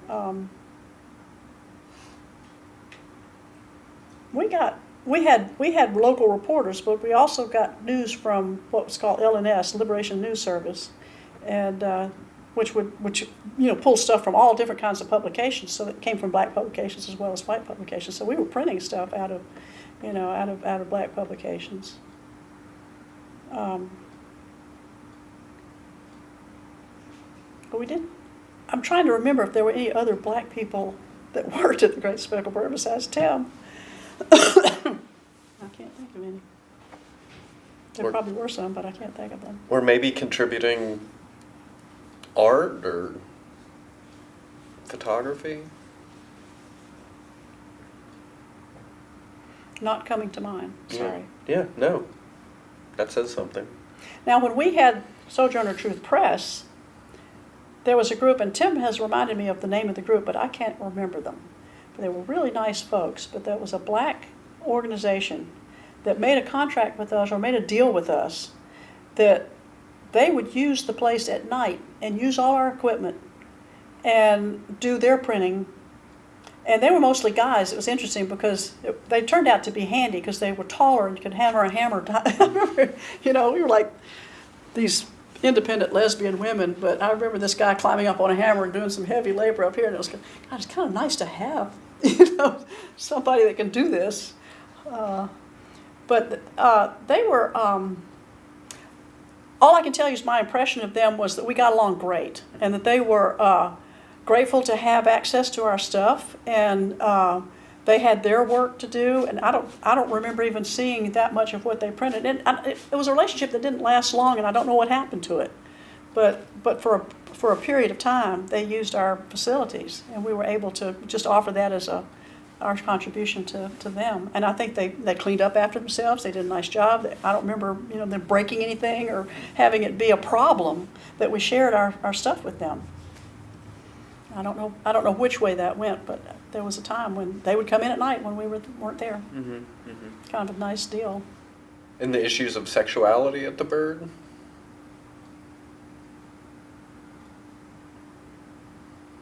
Well, of course, we were all in our 20s. We were, in a liberated time. So, yeah, people had sex with each other. Is that what you mean? I'm always interested in hearing things about that, yeah, but also... I'm not going to tell you who. That much. People coupled up and split up, and sometimes people left because they couldn't work with so-and-so and stuff like that. That would happen. I think most of the people tried to, tough it out, and continue to work together if they could.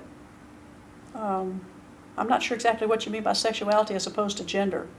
We did have, a group of women who decided not to be that they were lesbians, and we had pretty strong contingent. The Sojourner Truth group had a pretty strong, I think, effect on just how things were discussed. And at the Bird. Here we go. Here's an issue. We had the back page of the Bird was ads. Mm-hmm. People could write ads. And the original Bird, whoever could pay for an ad could put out an ad. Well, after a while, some of the ads got to be pretty questionable, and so we had to talk about that. We had to figure it out. The women didn't want to be associated with this, and so that was an effect. And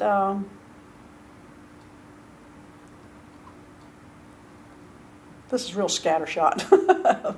I'm kind of all over the place with this. You said that was an effect, that there were these ads and the women. Yeah, the women just said we're not going to be a part of people trying to, guys looking for women, and some of it was pretty raunchy, and it was distasteful, and we just didn't want to be a party to that. Yeah, because I've read a lot of the end. Right. It's ads of hip dude looking for groovy chick to share a house. It got worse. I mean, once you open the door to that sort of thing, it can go on all the way to where it's going to go, and we didn't like it, So I think we had a pretty strong voice in, okay, we're not doing that. And you had to be able to articulate why not, and we had to draw the lines. We had to, and of course, like anything else, it's like, well, how does this fit, and what about this, Who are we oppressing if we don't let them do this, and this kind of stuff. So nothing's ever simple. Mm-hmm. There's always an exception.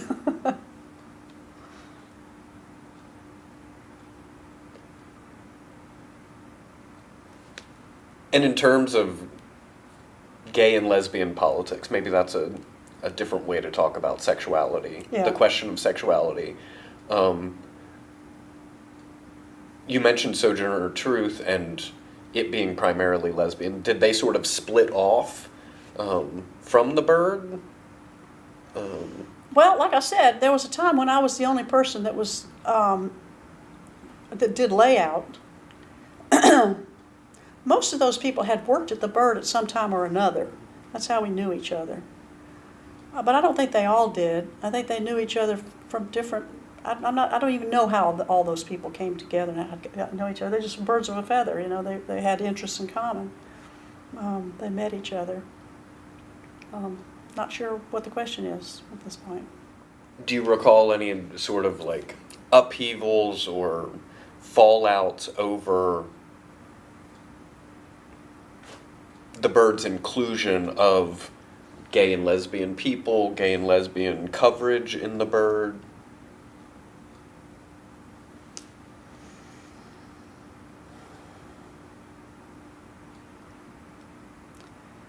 I don't remember an event that I could call up. I know that we had to change. You couldn't make jokes about gay people anymore, wasn't politically correct. When I was working at the Great Speckled Bird, the words politically correct had a different meaning than they do now. It's a derivative.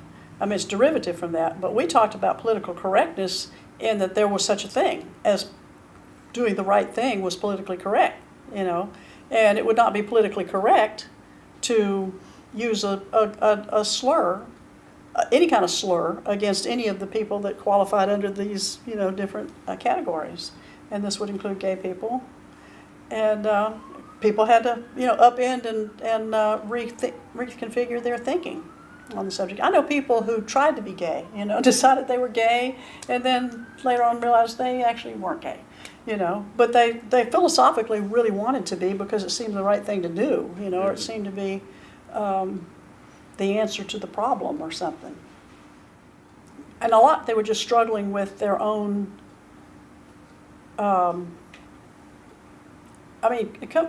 when you're in your early 20s and you're kind of dumb, I have a 22-year-old son now, as we speak, and you're trying to figure out who the hell you are. If you suddenly realize, I've been wrong about this, I probably should go be that, and try that.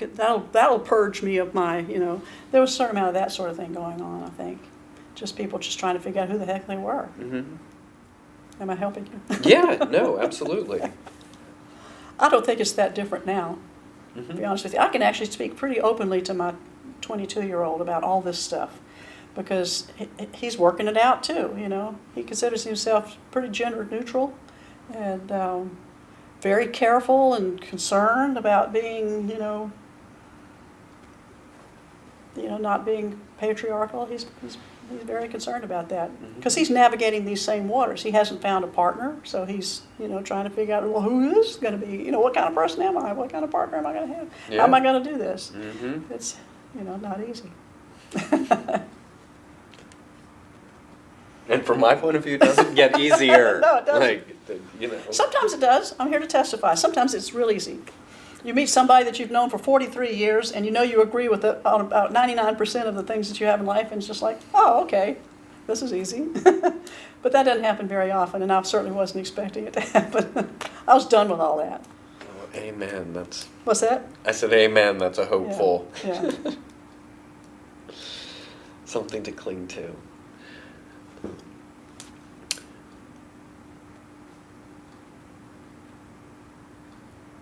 On Sojourner Truth,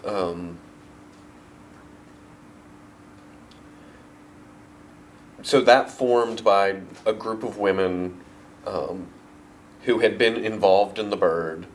Most of them, I think, at one time or another. That had a vision of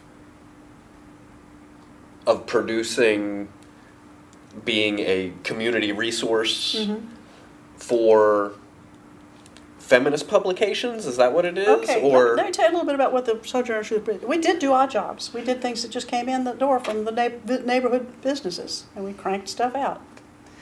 But we also did the Great Speckled Bird, which was our big job. That was our bread and butter job. Which I had never heard that. You'd never heard that? No, I have talked to a lot of people and Nobody's heard mentioned the that. early stories of, driving to Alabama and New Orleans to get printed and all the problems, but never... Well, the Bird did that before Sojourner Truth. Sojourner Truth was just 1 year of the Bird. So yes, that happened continuously. So that we just were part of that for that period of time. We just did the layout. We did the stripping. You call it stripping when you make those yellow sheets. One of the things that we did was a publication out of Washington, D.C. called The Furies. It was a very angry group of lesbians. And we did their newsletter. And it was a newsletter, done on newsprint. And we did the stripping and then took it someplace else to get laid out. But the most interesting to me, this is how, and blank, whose name is not coming to me right this minute, the guy who actually started that print shop, did not know this story. He told me how it began, and I told him how it ended. But the Methodist Church had a youth publication called Motive Magazine. And there was an article about Hillary Clinton years ago that mentioned that she was a lifelong Methodist and still had every copy of Motive Magazine. In Time Magazine, they said that about her. It's either Time or Newsweek, I don't remember. And it was a beautiful publication, nicely done, not slick, but done on nice paper and very artful, very fine thing, very nicely funded. There was money in that paper. And I think it was printed out of Nashville. I think the Methodist Church has its own print shop. And they did a women's issue. They got to the point where they were doing stuff that was too radical for them, and the Methodist Church said, we're not going to print it anymore, but they still had funding that was somehow or other separate from the church, so they still could put out another issue. And they cast it about, and they found us. And we did the stripping, and there was a print shop here in Atlanta whose name is not coming to me right now, but it was they do like Time Life magazine and stuff like that. I mean, they did Time magazine, big jobs, and they were a big printer. Williams, I think. And we did all the work to put that paper together and took it to them. And bam, this guy from Williams, the young man that was the representative, came in. It was funny. I'll just tell you the story with all the color. Drunk as a skunk because he had spent the afternoon getting drunk because he just couldn't bear. He was a classic case of a kid who gone and gotten a corporate job, and then he had to do a corporate hatchet job and just couldn't face it. He knew it was rancid. you know. He was a nice kid. But comes in with his collar loose like this, and he explains to us that the head press man, let me tell you what, the issue was a gay issue. It was going to be a gay issue. This is what the Methodist Church didn't want anything to do with. And it was a beautiful thing, and it had gorgeous artwork, and it was done so the front was this way and the back was this way, so they had the two parts to it. It has letters to the inside and the gay men's side. And like I said, there was poetry in it, there was art in it, there was photography in it, and it was done on this really fancy, pebbles-coated paper with this really nice, it's really expensive stuff. And the head press man took one look at it and said, "We're not doing this. We're not going to have it. And you're done, sue us." And so, sue us, right, we had nothing. And so he came back and said, you're sorry, it's not going to happen. We're not going to print it. Well, it turns out that they were the only printers that had that particular size and shape of configuration of press. And we had to find another printer that would do it, but we had to completely refigure the paper to do it. We had to take it apart and put it back together again, and had to buy a train car full of this fancy paper in a different size because the second printer couldn't use the same size paper. So this basically broke us. Because, this involved a kind of money that we just, had nothing, even remotely like. And there was just nothing left of us. They destroyed us. That issue destroyed the Sojourner Truth Press. We were gutted at that point. We had nothing. And Motive Magazine. They paid for everything they could. I don't even know. I wasn't involved in the business part of it. Mm-hmm. I just observed it from the outside. But we just kind of, put on our hats and walked out the door. We were done. That was too much. So that's the story of what happened to Sojourner Truth Press. Yeah. It's a great story. And bless the folks that ended up printing it, because that issue exists somewhere. I would love to have a copy of it. For a gay issue of a Christian magazine. Yeah, Motive Magazine. Huh. I'd love to have a copy of that. I'd give anything to see it. It was pretty. Yeah. We did a nice job, and the artists, and they were such lovely people. The kids that put that magazine together, they came down and hung out with us. We sweated this out together with them. Do you recall where they were headquartered? Where these kids came from? Originally Nashville, I believe. Okay. I think they came down from Nashville. I don't know the history of that magazine other than that. What other sort of things did Sojourner, not Right. Odd Job? Right. We didn't exist for that long. We were only lasted for probably less than a year. So those were the big jobs that we did. I guess we did things like flyers and stuff like that, but those were the three big ones. Mm-hmm. I'm trying to remember. It seems like we did do another tabloid. We did the Great Speckled Bird was a tabloid. The Furies was a tabloid. We might have done one for the black group, or maybe they did one using our. It seems like there were other tabloids that we did do, but I can't remember them right now. And then the Motive Magazine was not a tabloid. It was a book. It was a bound magazine with a straight edge, which is another kind of technology to what we were accustomed to doing. And where was the storefront located? It was in different places at different times. The last place was in Little Five Points. I'm still trying to figure out which storefront it was. I had worked two places in Little Five Points earlier, before I was even involved in the Bird, or when I was just first involved in the Bird. Jim Skillman had a print shop called Haymarket Press, and I worked for him for a while. That's where I first learned to print. I had forgotten about that. I'd forgotten to mention that. That was, and I'm still trying to remember when that was in my own personal history, what summer that was that I worked with him. But he had a place at Little Five Points, and then later Sojourner Truth Press was in Little Five Points, and I drive through there sometimes, and I keep thinking, which Yeah. They're just little row of storefronts there, and I don't remember which one it was.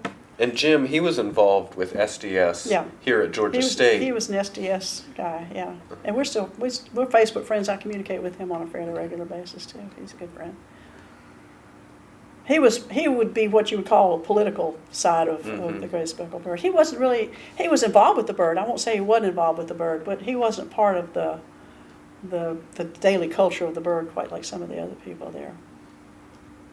But he ultimately married Jenny? Jenny Hamilton's Becky's sister. Right. Yeah. And Jenny had been involved more with the bird. Mm-hmm.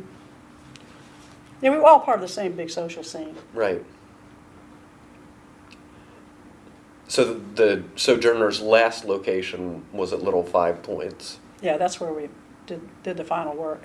We had another place on, I believe it was on 10th, but I'm not even sure, and I couldn't tell you where it was. I can remember what it was like inside. That's where we started. But we had to move out of there for some reason and got the place in Little Five Points. Probably couldn't pay the rent. Yeah. I remember not being able to pay the light bill. We had this huge press at one point. It didn't make it to Little Five Points. I don't know what happened to it, but there was only one person could run that press. And but I remember running it at one point. I did a job for. See, I can't put all this together because I must have worked there part of the time. Because I also worked for an art gallery, and I did an art gallery job there. But because we couldn't pay the light bill, it was cold, and you can't run a printing press below freezing because the ink blobs up. And I was trying to run this job for my boss, and the ink was blobbing up on that big press. That's one of my little memories. But I think we had to move away from there because it was too expensive. We went to a smaller place, and that big press did not make the move. I don't know what happened to it. So that brings up an interesting point. What were you doing to support yourself these years? You mentioned working at Haymarket Press. Yeah, I wasn't paid at Haymarket Press. I think when I was at Haymarket, I believe that was probably between my junior and senior year because I think I was still a student then. So I was being supported by my parents. At Sojourner,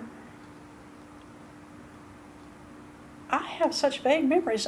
I know that I worked at the art gallery, and I definitely worked at the art gallery. Maybe I worked at the art gallery first and then worked there, and so I wasn't actually doing that job for my boss. I was doing it for my old boss. I think that may have been it because I'm just trying to figure out how that, because I worked full-time at Sojourner once I got there.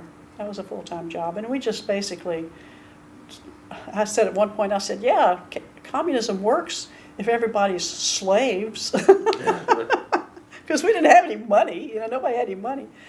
I lived in a commune and worked in a collective, and what little money came in, somebody bought groceries, and I don't think I ever had a paycheck or anything. I can't remember. I don't know. I don't remember how we survived. We survived on as little as possible. Mm-hmm. And in all your years at the Bird, how did you see... You're good at this, by the way. I thought, well, I don't have that much to tell. Well, thank you. I'm very curious. Yeah, and you are.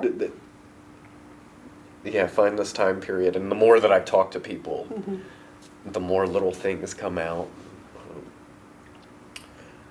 But in your years at the Bird, was there an idea that you had or that you felt that the collective had of what the Bird was? What was it trying to do? What did you want this paper to mean or provide to the readers?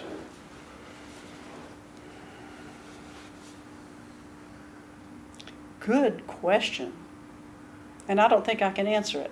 I think I was mostly along for the ride.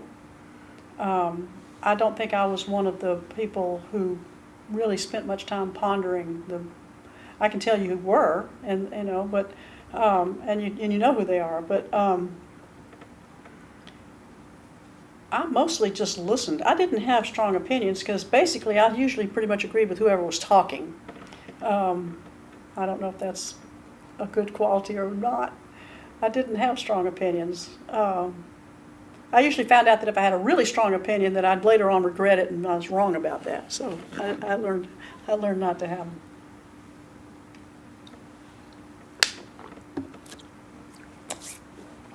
it seemed to me that society was just all wrong and that somebody had to do something about it. That's basically why I was there. Mm-hmm. It looked like people were really trying to figure out how to change everything so it would be better, and trying to change it at the core, not just fix things, but change it at the core.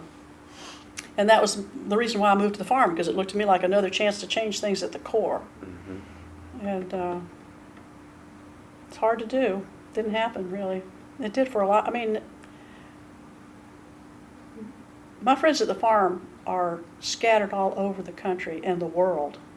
And yet, now that we've got Facebook, it's like having, we're across the fence, neighbors. We live in this. We lived in the same house. We had many communes. I've lived with as many as 35 or 40 people at a time. Raised my family, my children, and situations like that. And so we've been through a lot together. It's very intense and very personal. And once you've been through something like that, you're friends for life. And you care about what happens to each other's children. You care about each other's health. You care about what's going on. Oh wow, you're in Costa Rica. Cool. Send pictures. That sort of thing. And so I have this intense, busy relationship with all these people through Facebook. Mm-hmm. So that's a pretty strong thing. I don't know what we can do with it other than encourage each other. But I know people who are still doing meaningful things, trying to make the world a better place, Right now, I feel like my universe is very small. I'm trying to make my mom go through an easier old age and death, So my purpose in life is very small. I don't know what I will do, really. I don't know if I'm still can do great things, I'm not sure what the great things. I never did figure out where to put my fulcrum, where I could make a big difference with my effort. But I think that's not how it's going to happen anyway. The way it's going to happen is a lot of people like me, like you, like Richard, just trying to live a better way. And eventually we'll vote idiots like Trump out of office. Maybe or maybe not, But we've got to have a force working in that direction or all is lost. And at least provide an alternative. Yes. And I think the bird. Yeah. And it sounds that also a big contribution that you made was an alternative. You talked about that every page was its own work of art. Mm-hmm. And yeah, it was a pretty paper. I was real proud to be a part of it. It's a pretty paper. I was really pleased when my son found that stack. We went through them. I was just thinking, this is pretty damn cool. Mm-hmm. This is lovely. We had some, all done with like rub-on and lettering and I forget the name of the rapidograph. No, not rapidograph. I forget what the typewriter was called. It was the kind of typewriter where it had this little ball that bounced around on it. Yeah, it wasn't a typewriter that had keys that did like this, but this little ball. So that was real modern, up to the minute, And you could take that ball out and put another ball in and use a different typeface. Right. Cutting edge. It really was. Talking to Tom of the... You're a lucky person that you get to talk to Tom. He's a fascinating human being. Yeah. Such a sweetheart. But I think, Tom, and I think other people mentioned it, but Tom wanted to emphasize the very current technology that the bird was using, the IBM Composer. Right, that's what it was. I don't remember the name of it. Yeah, and little sort of scrappy pickup countercultural weeklies. Mm-hmm. Well, in its heyday, the Bird was the second largest weekly in Georgia. After I don't remember what. I don't remember what was the largest weekly.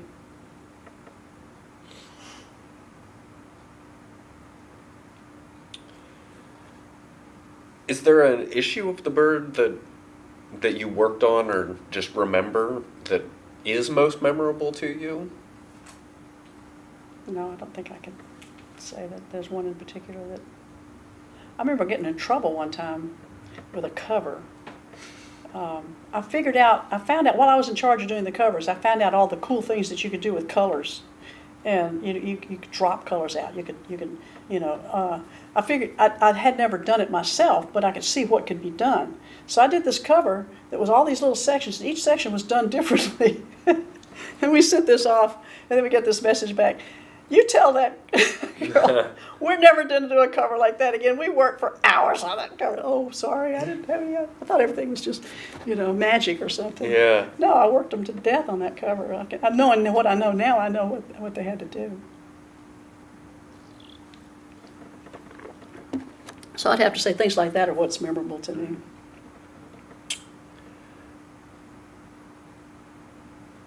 And you were at the Bird in 1972. Yeah. So you were there when it was firebombed. Yeah. What do you recall feeling and responding when that happened? It was just horrible. It was just a horrible thing for somebody to do. It was terrifying. What if somebody had been in there? Yeah. I don't think I have anything original to say. Anybody that's had their office firebombed is going to be just shocked and horrified. I mean, we were just, what are we going to do now? And then it was about rebuilding. I live in Albany, Georgia. We just had 3 tornadoes, and my whole town is all about, what are we going to do now? You rebuild, and we did. We rebuilt it. It's amazing. It's just amazing that people can recover from something like that. I don't think they ever figured out who did it. If they have, I don't know about it. Everybody has their idea of sure who they did do. it, but Well, one of the fun things that went on during those times was we were pretty convinced that there was such thing as agents provocateurs, and so it's like another game. Who's the agent provocateur here? Could it be so and so? Could it be so and so? That'll really stink up the place. I never did really figure out anybody, but it could have been somebody that worked there. That's Who knows? Who will ever know? yeah.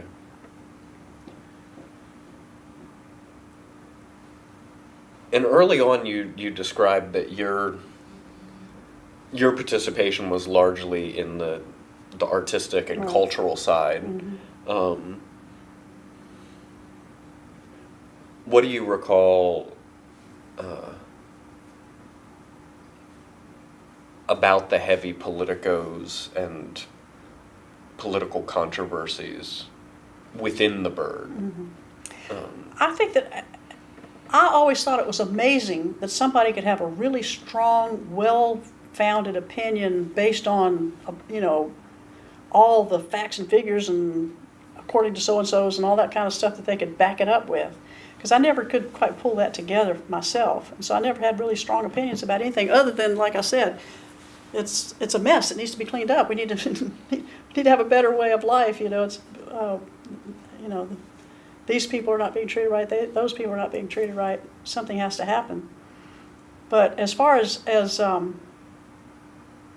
cogent philosophy behind it, I never did formulate one. And I admired the people that had it, but I didn't always agree with them. Yeah. I kept feeling like, yeah, but what about this?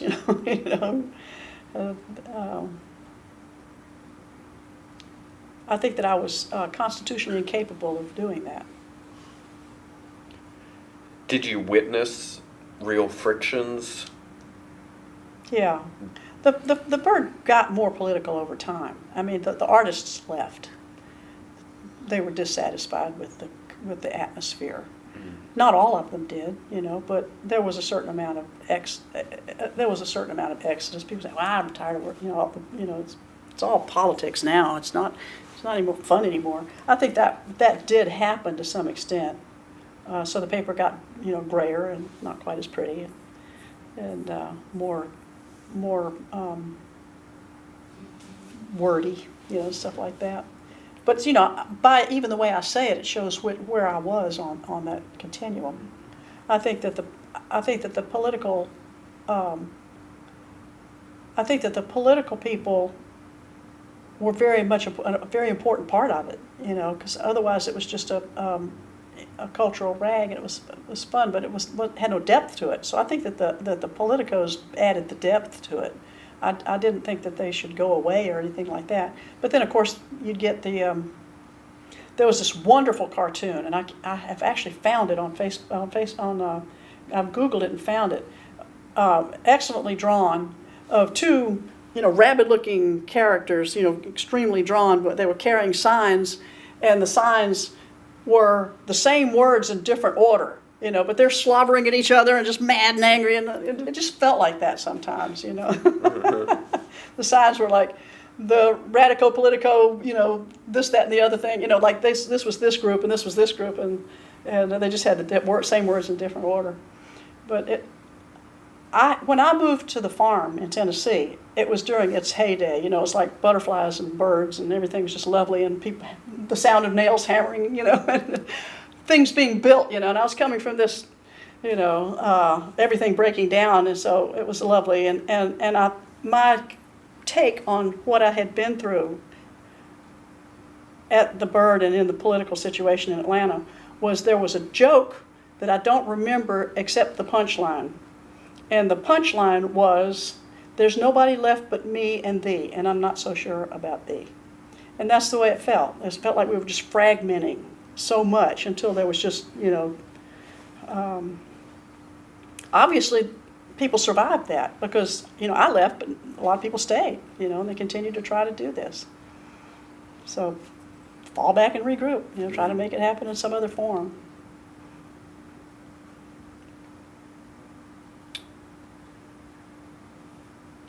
So were you still involved with the Bird doing layout and stuff while you were working full-time at Sojourner Truth? I did, yes. I did layout, and then I took the paper to the press. I did both. Yeah. And then I was never full-time staff at the Great Speckled Bird. Right. I was always a volunteer. I don't think I ever got paid for what I did. I did it for fun because I loved it. But that's pretty much what I did was layout. Mm-hmm. That was my contribution. And do I understand correctly that you went to the farm, so left Sojourner Truth, which I guess was folding already? No, there was a year after Sojourner Truth faded out. I went to work at a print shop doing it was called Postal Instant Press. It was exactly what our job was, only it was spiffian.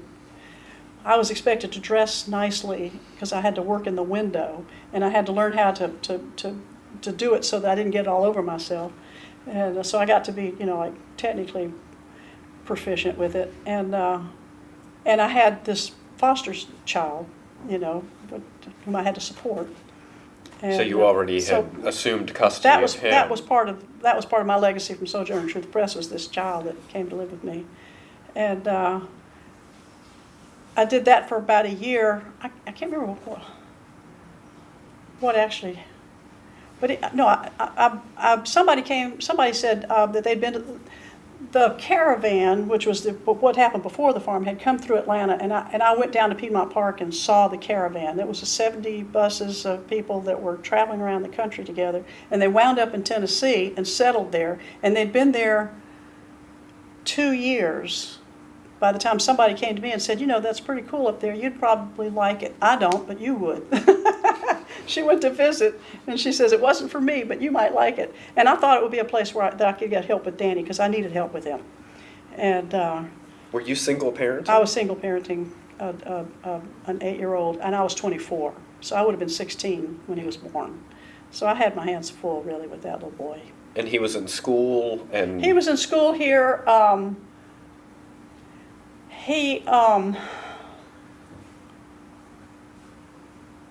He was in public school for a while, and he was, looking back, Danny had some really pretty serious problems, and they weren't all to do with his family. Some of them had to do with the fact that I think he was probably bipolar and hyperactive and all that kind of stuff. But obviously his life situation was untenable. And so he was acting out and very disruptive.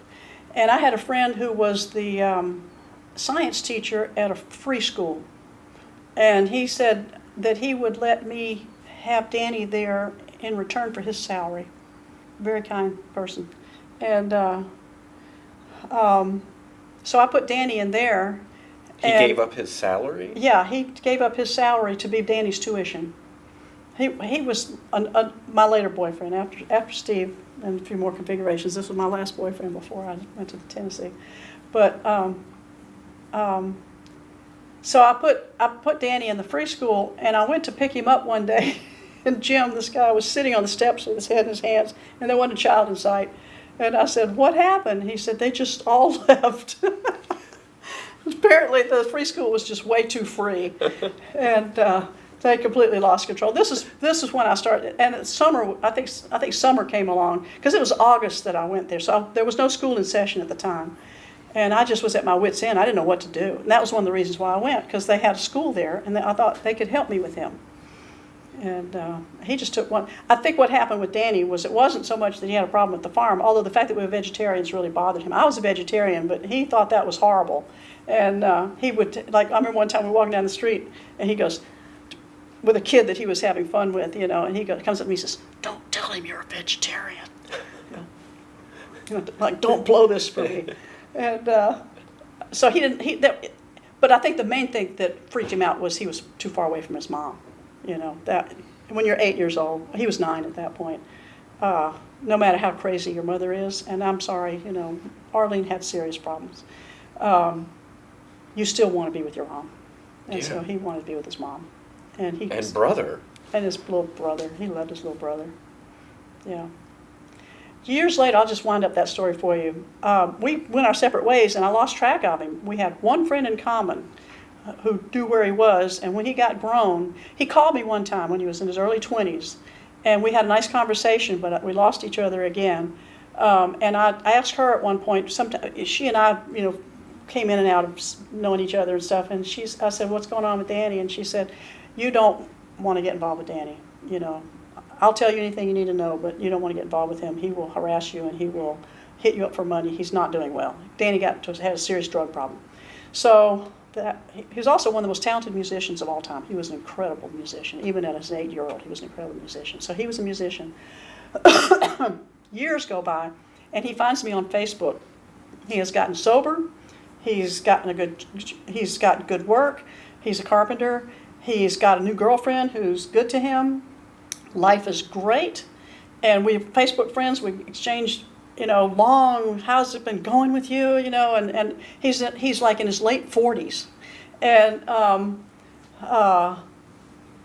we were friends, I don't know exactly how long, but it probably wasn't a year. And then, bam, I get a word from our mutual friend that he had had a massive heart attack and died between sets when he was playing at a gig with his wonderful band that he was having a great time with. I saw on his Facebook page, I was able to pull up some of his videos of and it was a great band. It was doing good. And he had a wonderful girlfriend. And I went to the funeral and got to know her a little bit. She was pretty awesome. And she set up a foundation in his memory, which is raising money to help musicians that are having a hard time. So he was doing great. Yeah. Happy ending for a short life. Well, it is good that he I'm really glad I stabilized a life and found a life that he really wanted by the end. So I want to talk about the farm a bit, Okay. But before I go there, but in the context of that, I want to go back to a question that I asked earlier. How do your parents feel about all these years as you're at the Bird and working these I'm amazed print shops, at living how in communes? hard they tried to put up with me. And it's given me a great deal of perspective on how I deal with my now 22-year-old, because he's a piece of work. And I was definitely a piece of work. At one point, I told a friend of mine that I was just really mad at my dad, And he knew my dad, and I thought he was a lovely person. He says, "Why? Were you mad at your dad?" And I said, "I think I was an asshole." And he did an odd thing at that point. He burst into tears. It just blew him away. Yeah, I think that I was basically very privileged and spoiled.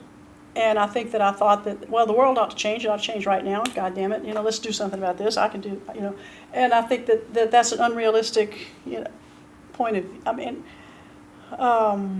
goodness gracious. I think my parents appreciated the fact that I was idealistic. I think they felt like I was basically living the principles that they taught me. I think it scared the bee-jabbers out of them that I was, obviously not going to follow the path that they had set for me.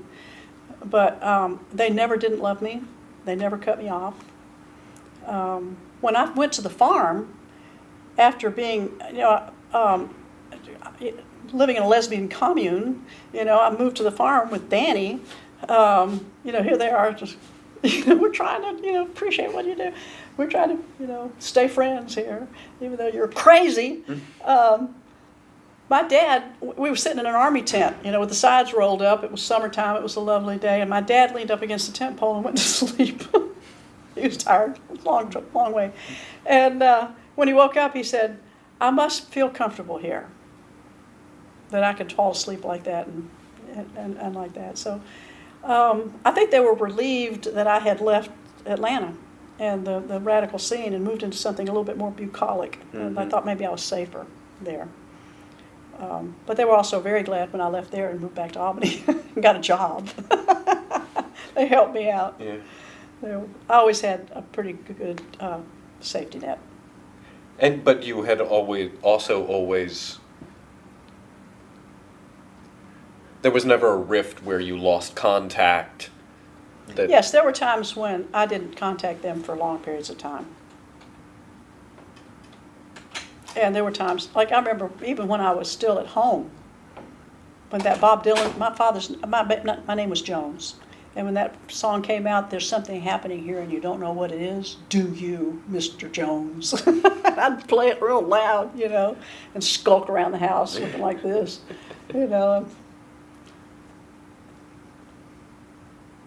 So things would be uneasy. And my dad actually did one time, more than once, lost his temper with me big time. And looking back, I can see he was just exhausted, trying to figure this out. Mm-hmm. It just, nothing worked, nothing fit his, universe, anything he'd ever experienced. He was a good boy. He was gently raised by his parents, and he did what he was supposed to do, and he couldn't imagine why somebody would be as crazy as I was. Mm-hmm. And yet we were friends till he died. I think he was pretty proud of me by the time I brought my 2 little boys home after my first husband and I split up and set up housekeeping and took care of them. I mean, they helped me. They gave me a house and let me, not be destitute. Yeah. Which is a great blessing. Huge. Not everybody gets that. So it's in 1973 that you moved to the farm? Yes, August 25th. And you move up there to get away and provide a better place for Danny. So what was that like? If you want to talk about the farm, you need to wait till Richard comes back from the bathroom, because Richard's one of the founding fathers of the farm. The farm was started by a man named Stephen Gaskin, who was a teacher at San Francisco State University. And in those days, they had this thing called experimental classrooms, where they had these free classes, and people could come to these classes. And Stephen got into teaching these free classes. Richard can tell you better than I can. They changed the name constantly. Come on in. I'm bringing you into the conversation. I'm trying to tell him about how the farm got started. And I was telling him about the free classes at San Francisco State. Yeah, you want to pull a chair up? Sure. So this is Richard, and I didn't get... Schoenbrun. Okay. There was a political context and a social context, what was going on in the United States in the late 60s, early 70s. And one of the places where people were going to was San Francisco. Well, I went up to San Francisco. I started going up in San Francisco in the late 60s, 67, for the Great Peace March. From LA. Yeah, from LA. I already had been in the military, and was politically against the war in Vietnam. And so there were thousands of people who felt that way, but there was also a spiritual and religious revolution that was going on. And people were coming from all over the country. Well, I didn't know that when I went there in '67 for a peace march. Well, but I was only one of many, many people who were coming to that city to find their spirituality, find alternative lifestyles, find a different way to make their lives, which is very similar to what Nancy was saying. So I stumbled on Haight Street after this peace march. Completely changed my life. Went back to Los Angeles, came back up to San Francisco, and at that time, there was Stephen Gaskin was having meetings out at San Francisco State. Well, within 3 weeks of coming to San Francisco, somebody said to me, I think this would be probably something you'd be interested in. You should go see this guy talk. Well, he was in the alternative school at San Francisco State, but it wasn't even a class. It was just, it was one of the areas of the college where he could have a meeting on Monday nights. He was a teacher. I mean, he was on the staff of San Francisco State as an English teacher. But this was something that he was doing as part of San Francisco State trying to do something, alternative or, He was a graduate student from S.E. Hayakawa, so who was a linguist, and later, San Francisco was this spiritual hotbed. There was yoga, there was Tai Chi, there was Buddhism, there was Zen Buddhism.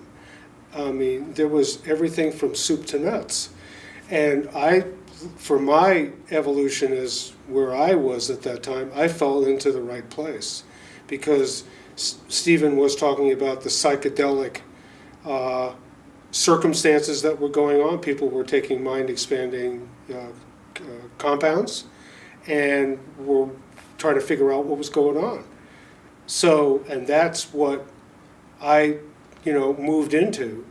And through that evolution and that period of meeting in San Francisco for a couple of years, and in a sense outgrowing the scene in San Francisco, people were going back to the land in Northern California, people were going to other places, into Canada, people were going to Central America, people were just spreading out all over to try to find their way.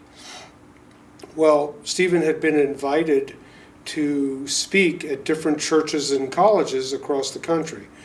That became what was called the Caravan. So in the fall of 1970, he left San Francisco in a converted school bus with about 250 people who followed along and went. And I didn't go on the original part. I caught up later, about 2 months later, and have been part of the community and part of this scene ever since then, in one way or another. So in coming back, in traveling the United States, They settled in Tennessee in '71, and I came in '73. Stephen had realized through the welcome in Tennessee and the open-minded locals that he had run into and we had run into, that it would be a good place to settle. Land was inexpensive. We bought the first place for $70 an acre. $70,000, we bought 1,000 acres. So. And where is it at in Tennessee? It's between Huntsville and Nashville, almost in between Huntsville and Nashville, in the middle of nowhere, really. It's southern middle Tennessee. It's the corner of Lewis County. It's about 70 miles from Nashville. The nearest good-sized town is Columbia, Tennessee. Okay. Where the Saturn plant came in later. Yeah, because there are a number of intentional communities, communes that. That's right. I keep encountering a commune that was at Short Mountain for That's right. many years. That's still going on, or in some form. We have an old friend at Short Mountain. Who's at Short Mountain? Ferguson. Okay, yeah, that's Okay. what I thought you said. Yeah, there was a guy, Milo Guthrie, That's right. I've heard that name. that was there for a long time. I've discovered that he's up in Durham, North Carolina now. Yeah, it's But he wrote a lot with the Atlanta Lesbian Feminist Alliance, which I bet a bunch of people from Sojourner probably ended up involved in Alpha. Yeah. I'm glad you said that because I was trying to remember. I knew it was an acronym, but I couldn't pull it up.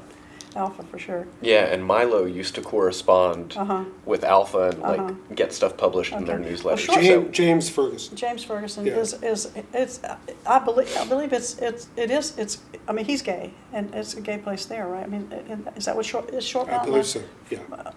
Run by it's a gay community. Okay, that makes I think. sense. The circumstance around the farm was that we were a heterosexual community. There were people who had to keep, in a sense, their sexuality private. That later changed when the community changed 83 into 84. That people really came out more into who they were and what they wanted to do with their sexuality, with their lives, with their education, with their children. We had we had an explosion of births, hundreds and hundreds of children on the farm. At one point, we had, there's been over 1,500 to 2,000 children born on the farm. That's including the time after. So we were, there was families It's still there. with 3 and 4 and much 5 smaller. children, Yeah.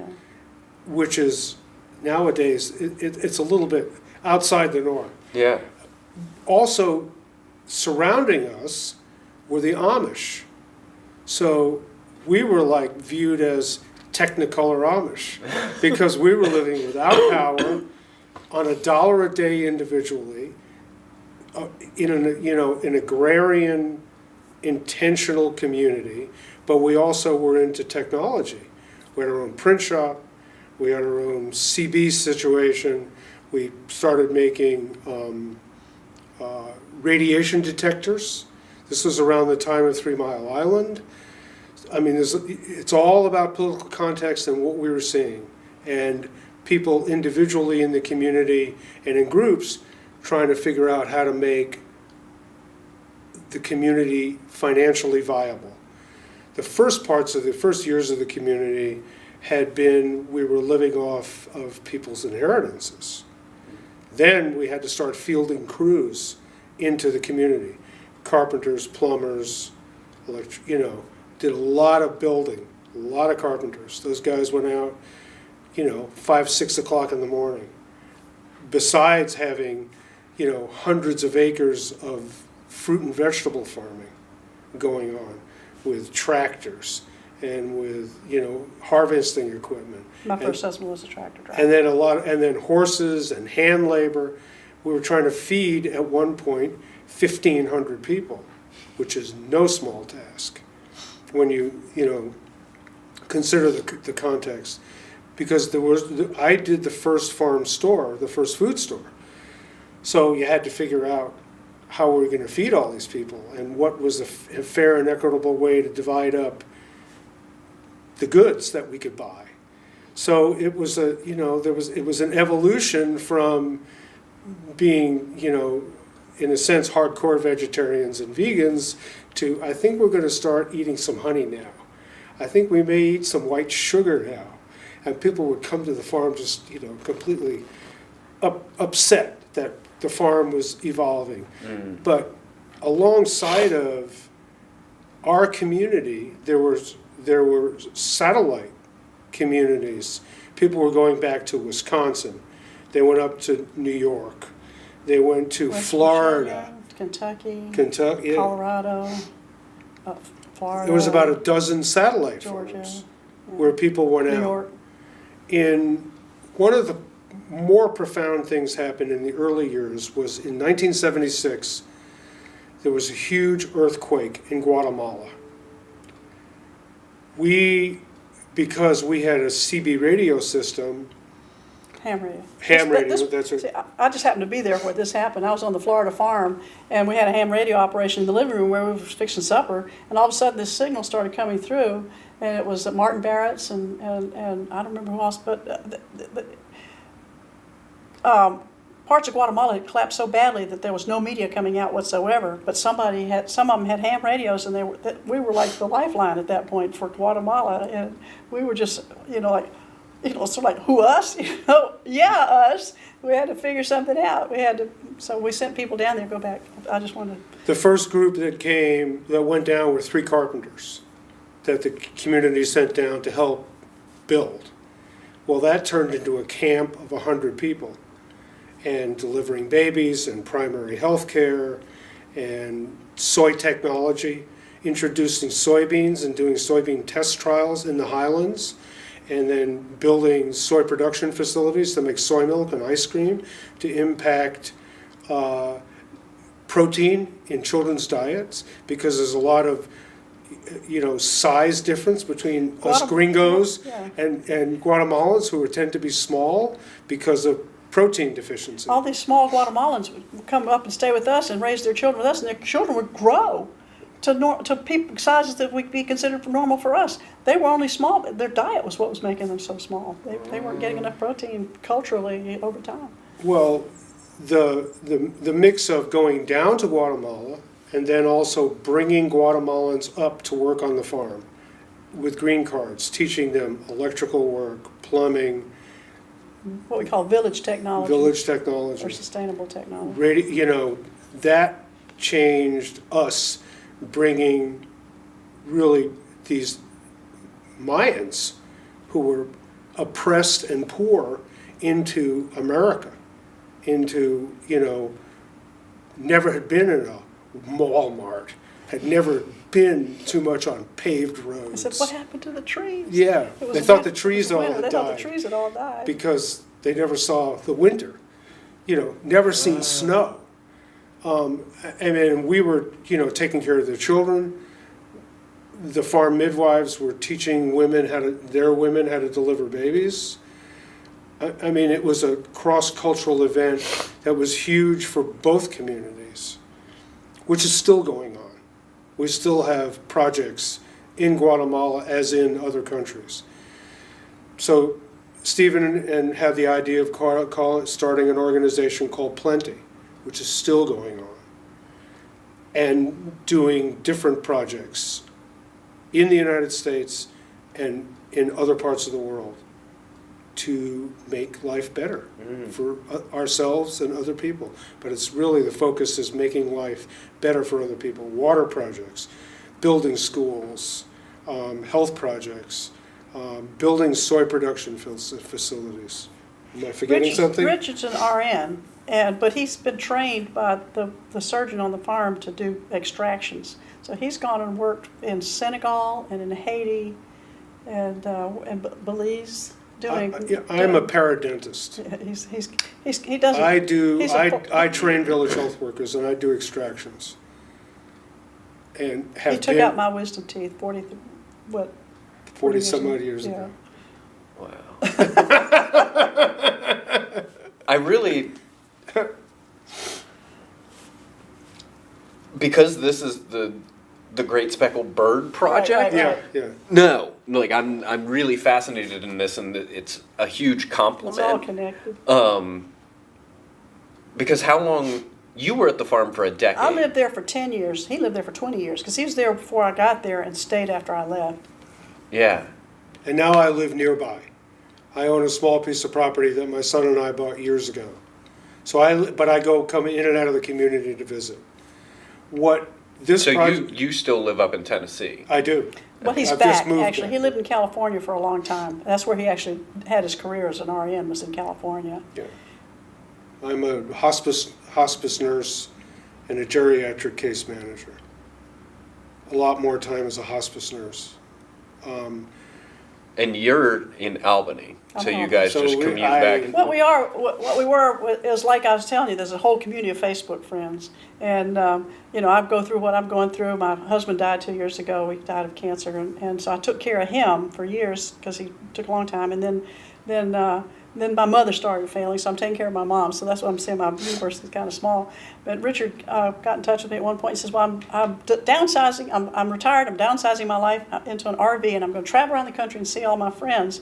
And I said, "That sounds lovely, Richard. That sounds really great." And he says, "And I'm thinking about going down to Guatemala. Would you like to go down there with me?"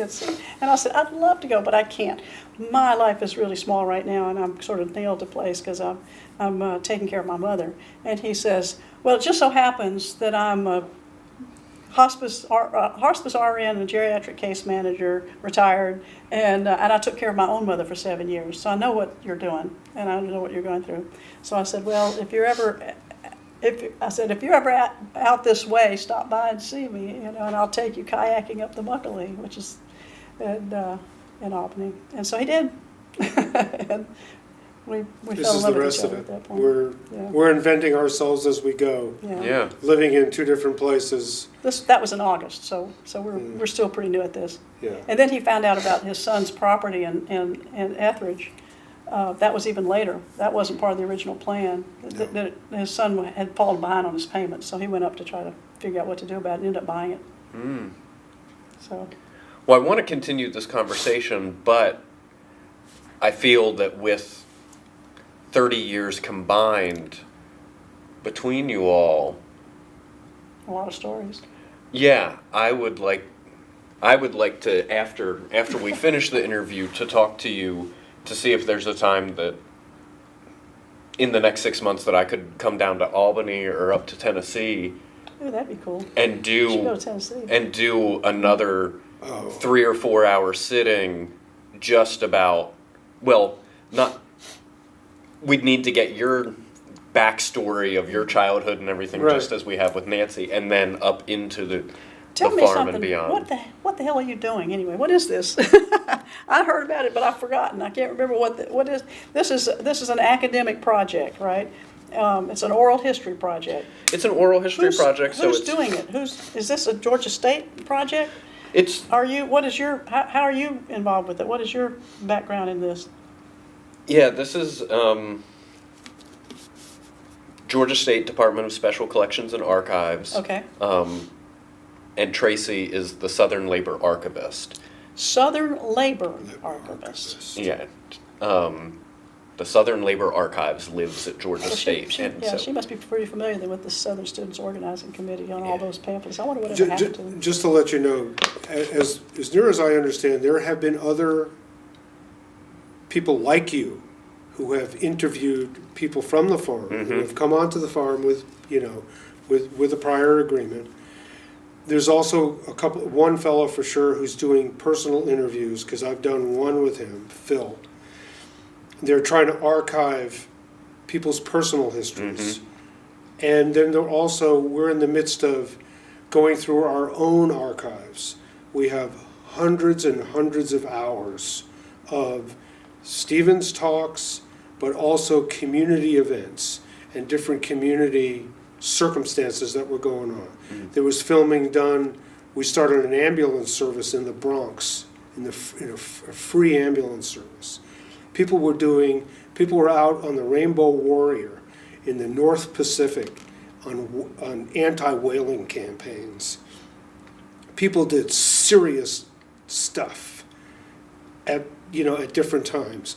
And you start talking to people, and you start to get the understanding of the facets of all the work that a number of us have done that are really, I think, have message value and value for people in the future to understand there are people who intend with good hearts to make a difference. Yeah.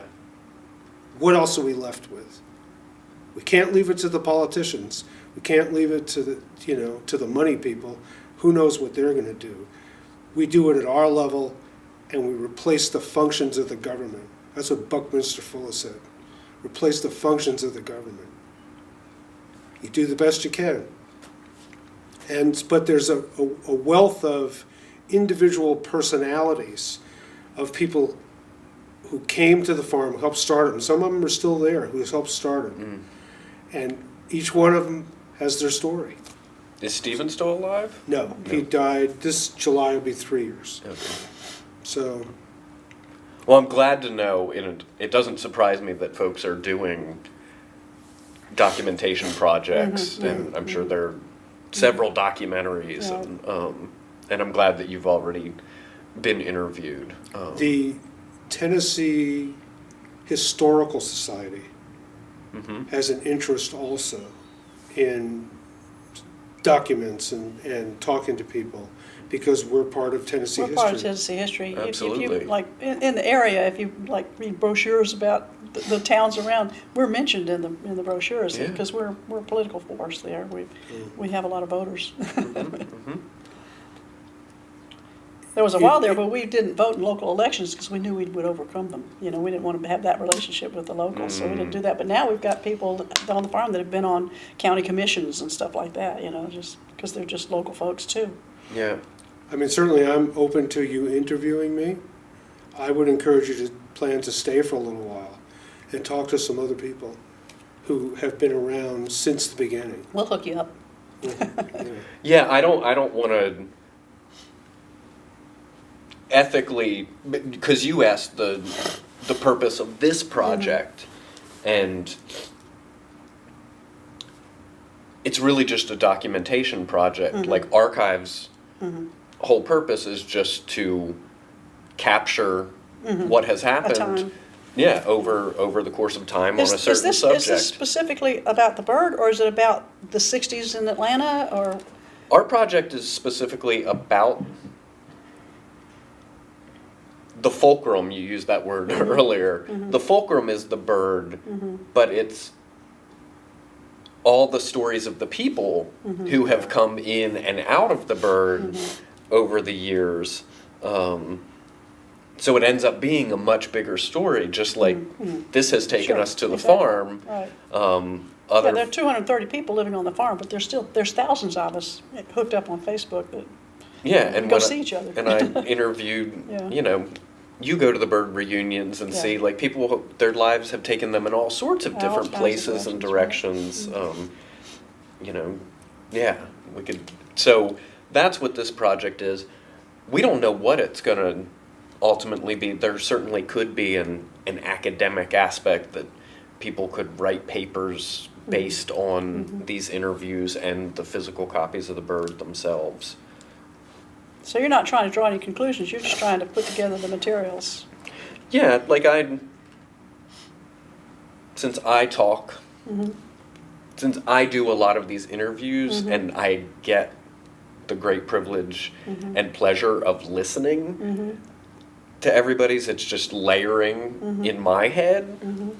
I don't know what'll become of it, because I'm also working on a different project I'm sure. as part of my degree. We're all doing and too much stuff. and a full-time job Yeah, that's, right. that's different. So, I think what you start to see, what I'm seeing from this is the great speckled bird. Even I don't know a lot about it. There was a lot of good people with good intentions trying to figure out how to affect social and willing to give their politics, all. society and politics, and weren't earning any money or little bits of money, and were just putting a lot of time and energy into making something that was making a statement of the times. yeah, So, which is incredibly important. You know, absolutely. it's not all about how much stuff and money you can collect. There's a lot of other important circumstances that we as a generation in that time frame were trying to, make a difference. Well, let's talk some more after ahead. we turn off the equipment.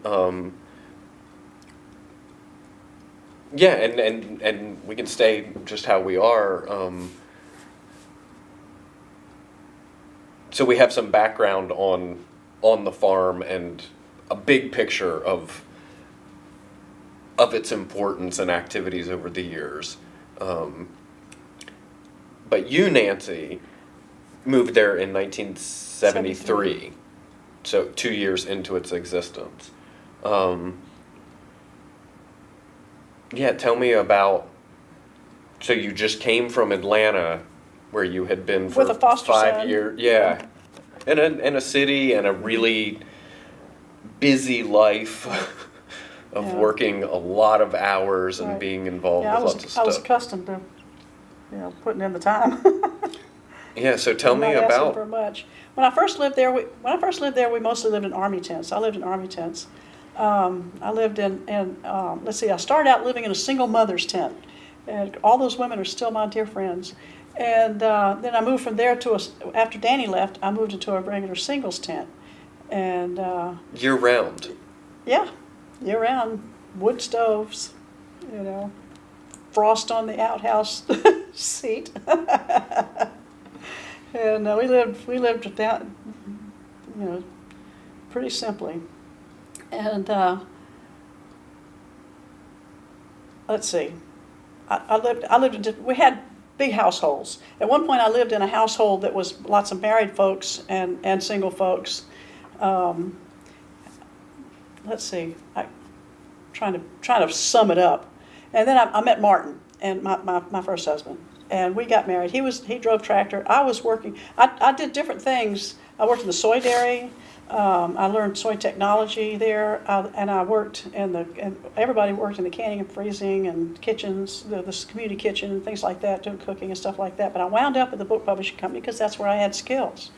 And I'll tell the funny story. The funny story was I showed up. They said, "Well, what can you do?" I said, "I can do pretty much anything." And they said, "Well, we don't believe that."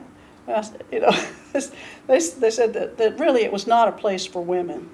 That you can imagine how that felt. And they said, "Well, one guy says, I don't want a woman in the dark room. We can't have that." And so they said, "Why don't you make the curtains?"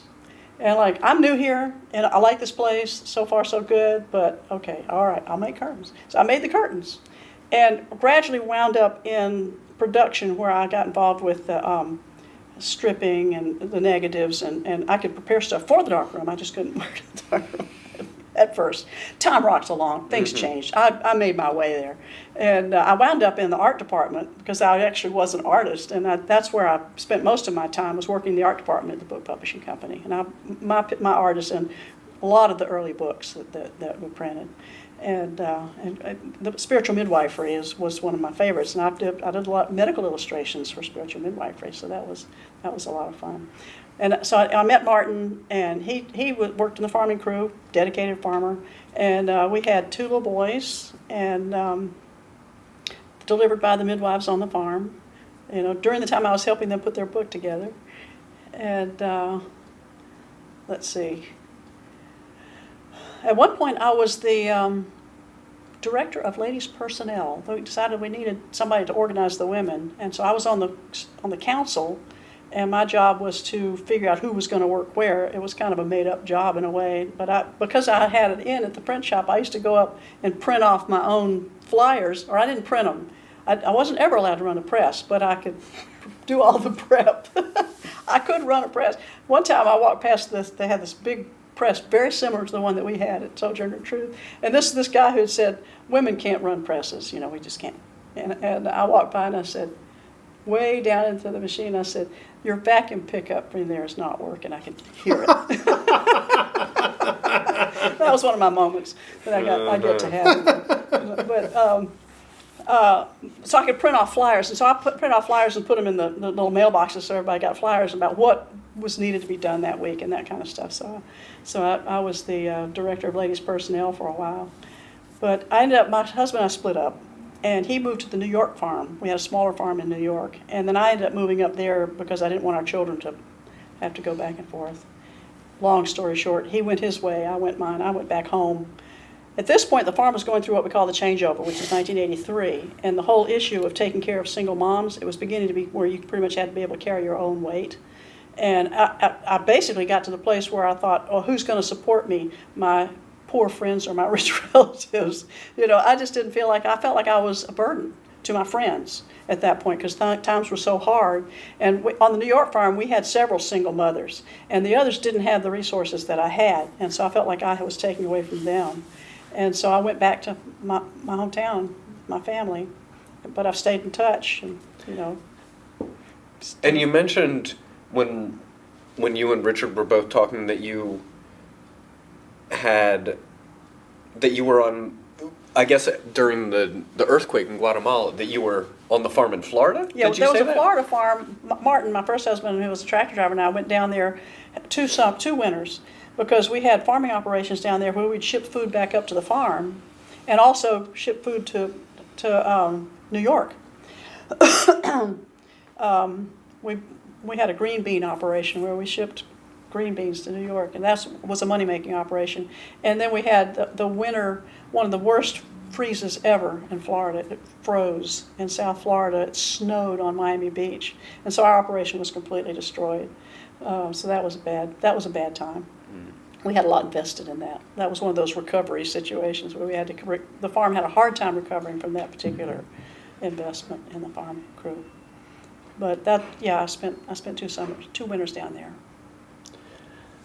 I also wanted to jump way back because you mentioned we had never talked specifically about it. You mentioned doing a lot of the art in publications that the farm was producing. Mm-hmm. So you finished your degree in art history Mm-hmm. from Emory Mm-hmm. in 69? 70. In 70. Mm-hmm. Okay. And so in 1983, you moved back to Albany? Mm-hmm. Where do you go from there? I started out doing freelance artwork because I did have skills that were useful, and I wound up working. I got a job with a candy factory. It's a large candy factory. Was about over 500 people that manufactured peppermint candy canes, and I did their package design, their advertising, a newsletter for the employees, and consumer correspondence. So I had 4 hats, and I worked there for 10 years, and that's how I supported my little family. And I met and married a local guy, Van, who we decided to. He had a company. He had a business where he tuned, repaired, and rebuilt pianos and rented pianos. He was a piano guy, piano technician, and we decided to put each other through school to get our credentials to be teachers. That was where we thought we could put our fulcrum. And so he became a math teacher, and I became an art teacher. He taught high school math. I taught elementary art. And we did that, and then we had a child of our own. My boys were 18 and 14 when we had Corbett. And so we went back up to the farm and had him because that's where I knew how to have babies. And he was, the boys, when Van came into their lives, the boys were 7 and 10. So he really did raise them. Their father was not a particularly good father. And so after I worked at the book publishing company, I worked as an art teacher. And then I quit to go back to school to get my master's degree. And then when I came out of that, Van got cancer. And so I became full-time. He went through a couple ups and downs. One, I was just taking care of him, and then one, I was just backing him. So I didn't feel like our family was strong enough to handle 2 high-stress jobs. But he went back to work as a math teacher, and I tried to keep, our crazy child and our house, together, so that when he could come home to something without I didn't feel like he could handle the stress that the job was for me. Mm-hmm. So I didn't go back to work. And then he died a month after Stephen died. It was interesting. They kind of were on parallel paths. And I was close with his wife, and Stephen's wife, and so we sort of went through that in parallel. And then after about a year, my mom started to fail. So I went back to work. I've actually gone back to work twice trying to get my 10 years in so I could be vested. Right. And I never did. But anyway, so I quit the second time to take care of Mom. So. And where did you go back to school? I went to Columbus State. Mm-hmm. I went there for 2 years. I got a little apartment there, and I would come home on the weekends. and do laundry and fix food and, try to keep it together and then go back for the week. And I got my master's degree in art education. And you said that when you and Van, I guess, were coming together, that you decided that the practical thing would be for you both to go into teaching. Did you have to get a certification or anything at that point? I didn't have as much to do because I already had a degree in art history, and all I needed to do was get certified. Van needed to finish, he went back to the junior college, got his associate's degree, went to Albany State, got his undergraduate degree, and then went to Georgia Southwestern and got his graduate degree. Okay. We just took turns working and getting each other through school. Mm-hmm. We very seldom both worked at the same time. There was a period there where we both worked, but mostly either I was supporting him so he could go to school, or he was supporting me while he, to take care of the family. And you had your parents in Albany as... Well, my dad died in 2001, so my mom was living by herself. And she was very independent. She did fine until she started being a serious fall risk, and I got to the point where I felt like she needed somebody with her. So I moved in with her, and then over time, it got to be so overwhelming, I started hiring people to help with her. And she's in the hospital right now. But my sister came down to see about her while I'm gone. She's not doing real well. Are your siblings in Albany? No, or? I'm the only sibling. My brother, who also lived in Albany, died in June. So I'm the only in-town sibling, but my other three siblings live either in Atlanta or Alpharetta, so they're up here. Okay. I got two in Atlanta, one in Alpharetta. The Alpharetta one is down there now. So I guess to come back to the bird from the perspective of now, almost 50 years later, how do you reflect on that time in your life? I'm really grateful I got to do it. When I moved to the farm, I literally just started my life over, and I had almost nothing to do. I mean, people disapproved of the move. And it broke my heart because the farm was too hippy-dippy flippy for some people, and also it was too much into, quote, spirit, and the farm was, the bird and the radical community was a lot more about politics, and so they disapproved of my move, or at least my impression when I came there was that everybody thought I lost my mind. They didn't want to have anything. They did approve, and so I just didn't have anything more to do with them. I never went back. I just totally, got so involved in what I was doing that I just didn't. And so years later, my younger brother was up here visiting somebody, and somebody said, "Oh, there's going to be this meeting where they're going to try to revive the great speckled bird. It's going to be a new bird." It had been, I don't remember exactly when this was in history, but 83, or 84, 85, something like that. Yeah, maybe even later than that. But anyway, he just happened to be in town, and he had a friend who says, "We're going to go do this. Why don't you come?" And he said, "Okay." So he went to the meeting, and they had the meeting, and then they said, "Okay, now everybody say who you are." So everybody went around the room saying who they were, and he said, "Well, I'm Chuck Jones, I'm from Albany, Georgia," and he says, I'm actually just visiting in town, I'm not really going to do anything, but my sister used to work for the bird years ago." "Oh, yeah, who?" And he said, she was Nancy Jones, and he said, "All the heads turned." It was like, because I had just disappeared from the face of the earth. They didn't know, nobody had heard from me in years. And it was a great moment for Chuck. He enjoyed that. He said, "You can't imagine how that felt." But so I don't remember how I found out that there were reunions going on. That was actually sometime. I mean, I was pretty busy with my life. I just didn't really have time. And we didn't have the Facebook. We didn't have the connections that we can easily make now. But somehow or other I found about the reunion. I went to the reunion and just had a great time. It was wonderful to see everybody. Got to be Facebook friends with, half a dozen of my good friends, the ones that do Facebook. And they're like my backyard neighbors now, Steve Wise, Tim Hayes, Lorraine Fontana, Marjorie Jordan. Those are the main ones that I stay in touch with. And Jim Skillman. I'm in pretty good touch with all of them. Did you know Lorraine through the bird or through Both. through Sojourner as well? Or Lorraine and I this is a lovely thing. There was a time there where we had a group that were a supper club, and I consider this one of the most enlightened social organizations I've ever been involved with. What we had was, how it worked was Tuesday night was my night. On Tuesday, I went out and bought food, brought it to my house, fixed it. Everybody came over to my house and ate. They could take it home if they were busy. They come by, if they would call me if they weren't going to come, so I'd know how much to cook for. And they could take it home or they could stay. And if they were done eating and wanted to hang out, they'd hang out. That was my night to do that. The rest of the week, I could go over to one of their houses, whatever I needed to do. I could either just quickly grab some food and go, or I could stay and visit. It was just wonderful. I didn't have to think about food the rest of the week. It was just there. And I've always thought that was just one of the most enlightened things I ever was privileged to be a part of. And Lorraine was part of that group. Lorraine, Steve Wise, Roger Friedman, some other people whose names I don't remember that were are not as. I don't see them anymore. I don't know. Yeah, several people have talked about supper clubs, eating co-ops. Yeah. No, it sounds fantastic. Yeah, I think we were the first one. I think that other people saw it, how good it was. And we never had any trouble replacing. If somebody had to leave, we could always get a replacement because people wanted to be in on it. But I think other clubs started. It was lovely.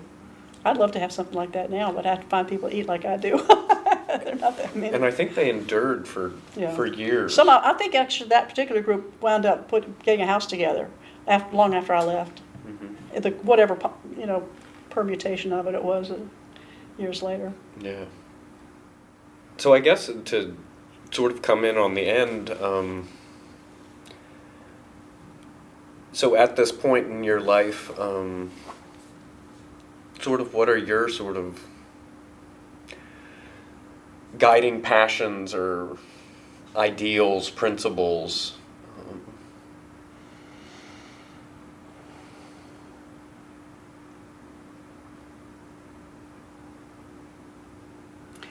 I think I have given up a lot. I've decided that, like I was just telling Richard the other day, I've always considered myself an artist, and that was like the thread through everything. Whatever I was doing, I was an artist doing that, And I've gotten to the point where there's no time for that now, I just don't have, and I've come to the realization that I can just let go of that. I don't have to be something, I don't have to have an identity that defines me that way.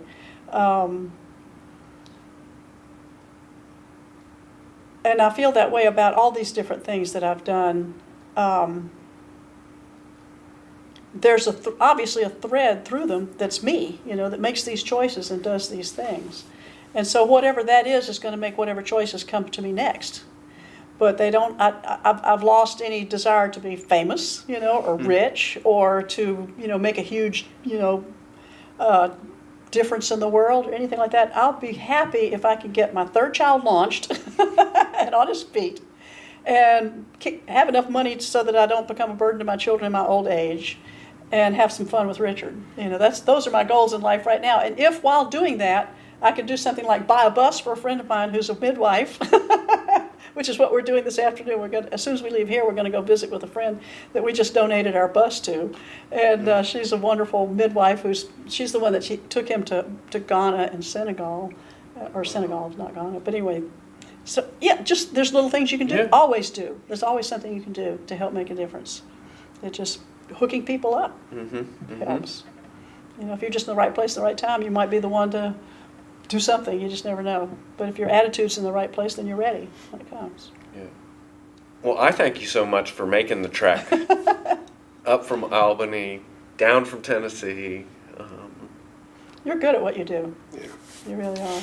Well, You made this fun. I appreciate it. it has been super fun for me, and Yeah. I have a bunch more that Yeah. we'll have to talk Yeah, about yeah. in a little bit. But is there anything else that you want to share? That anything else that you still sitting on your chest? No, I can't think of anything. Well, We need to go get fantastic. some lunch. Yes. Yeah. Your Your we all stomach's need to talking go to have you. lunch.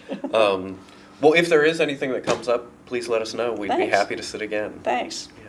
No, thank you. Thank you. Thank you.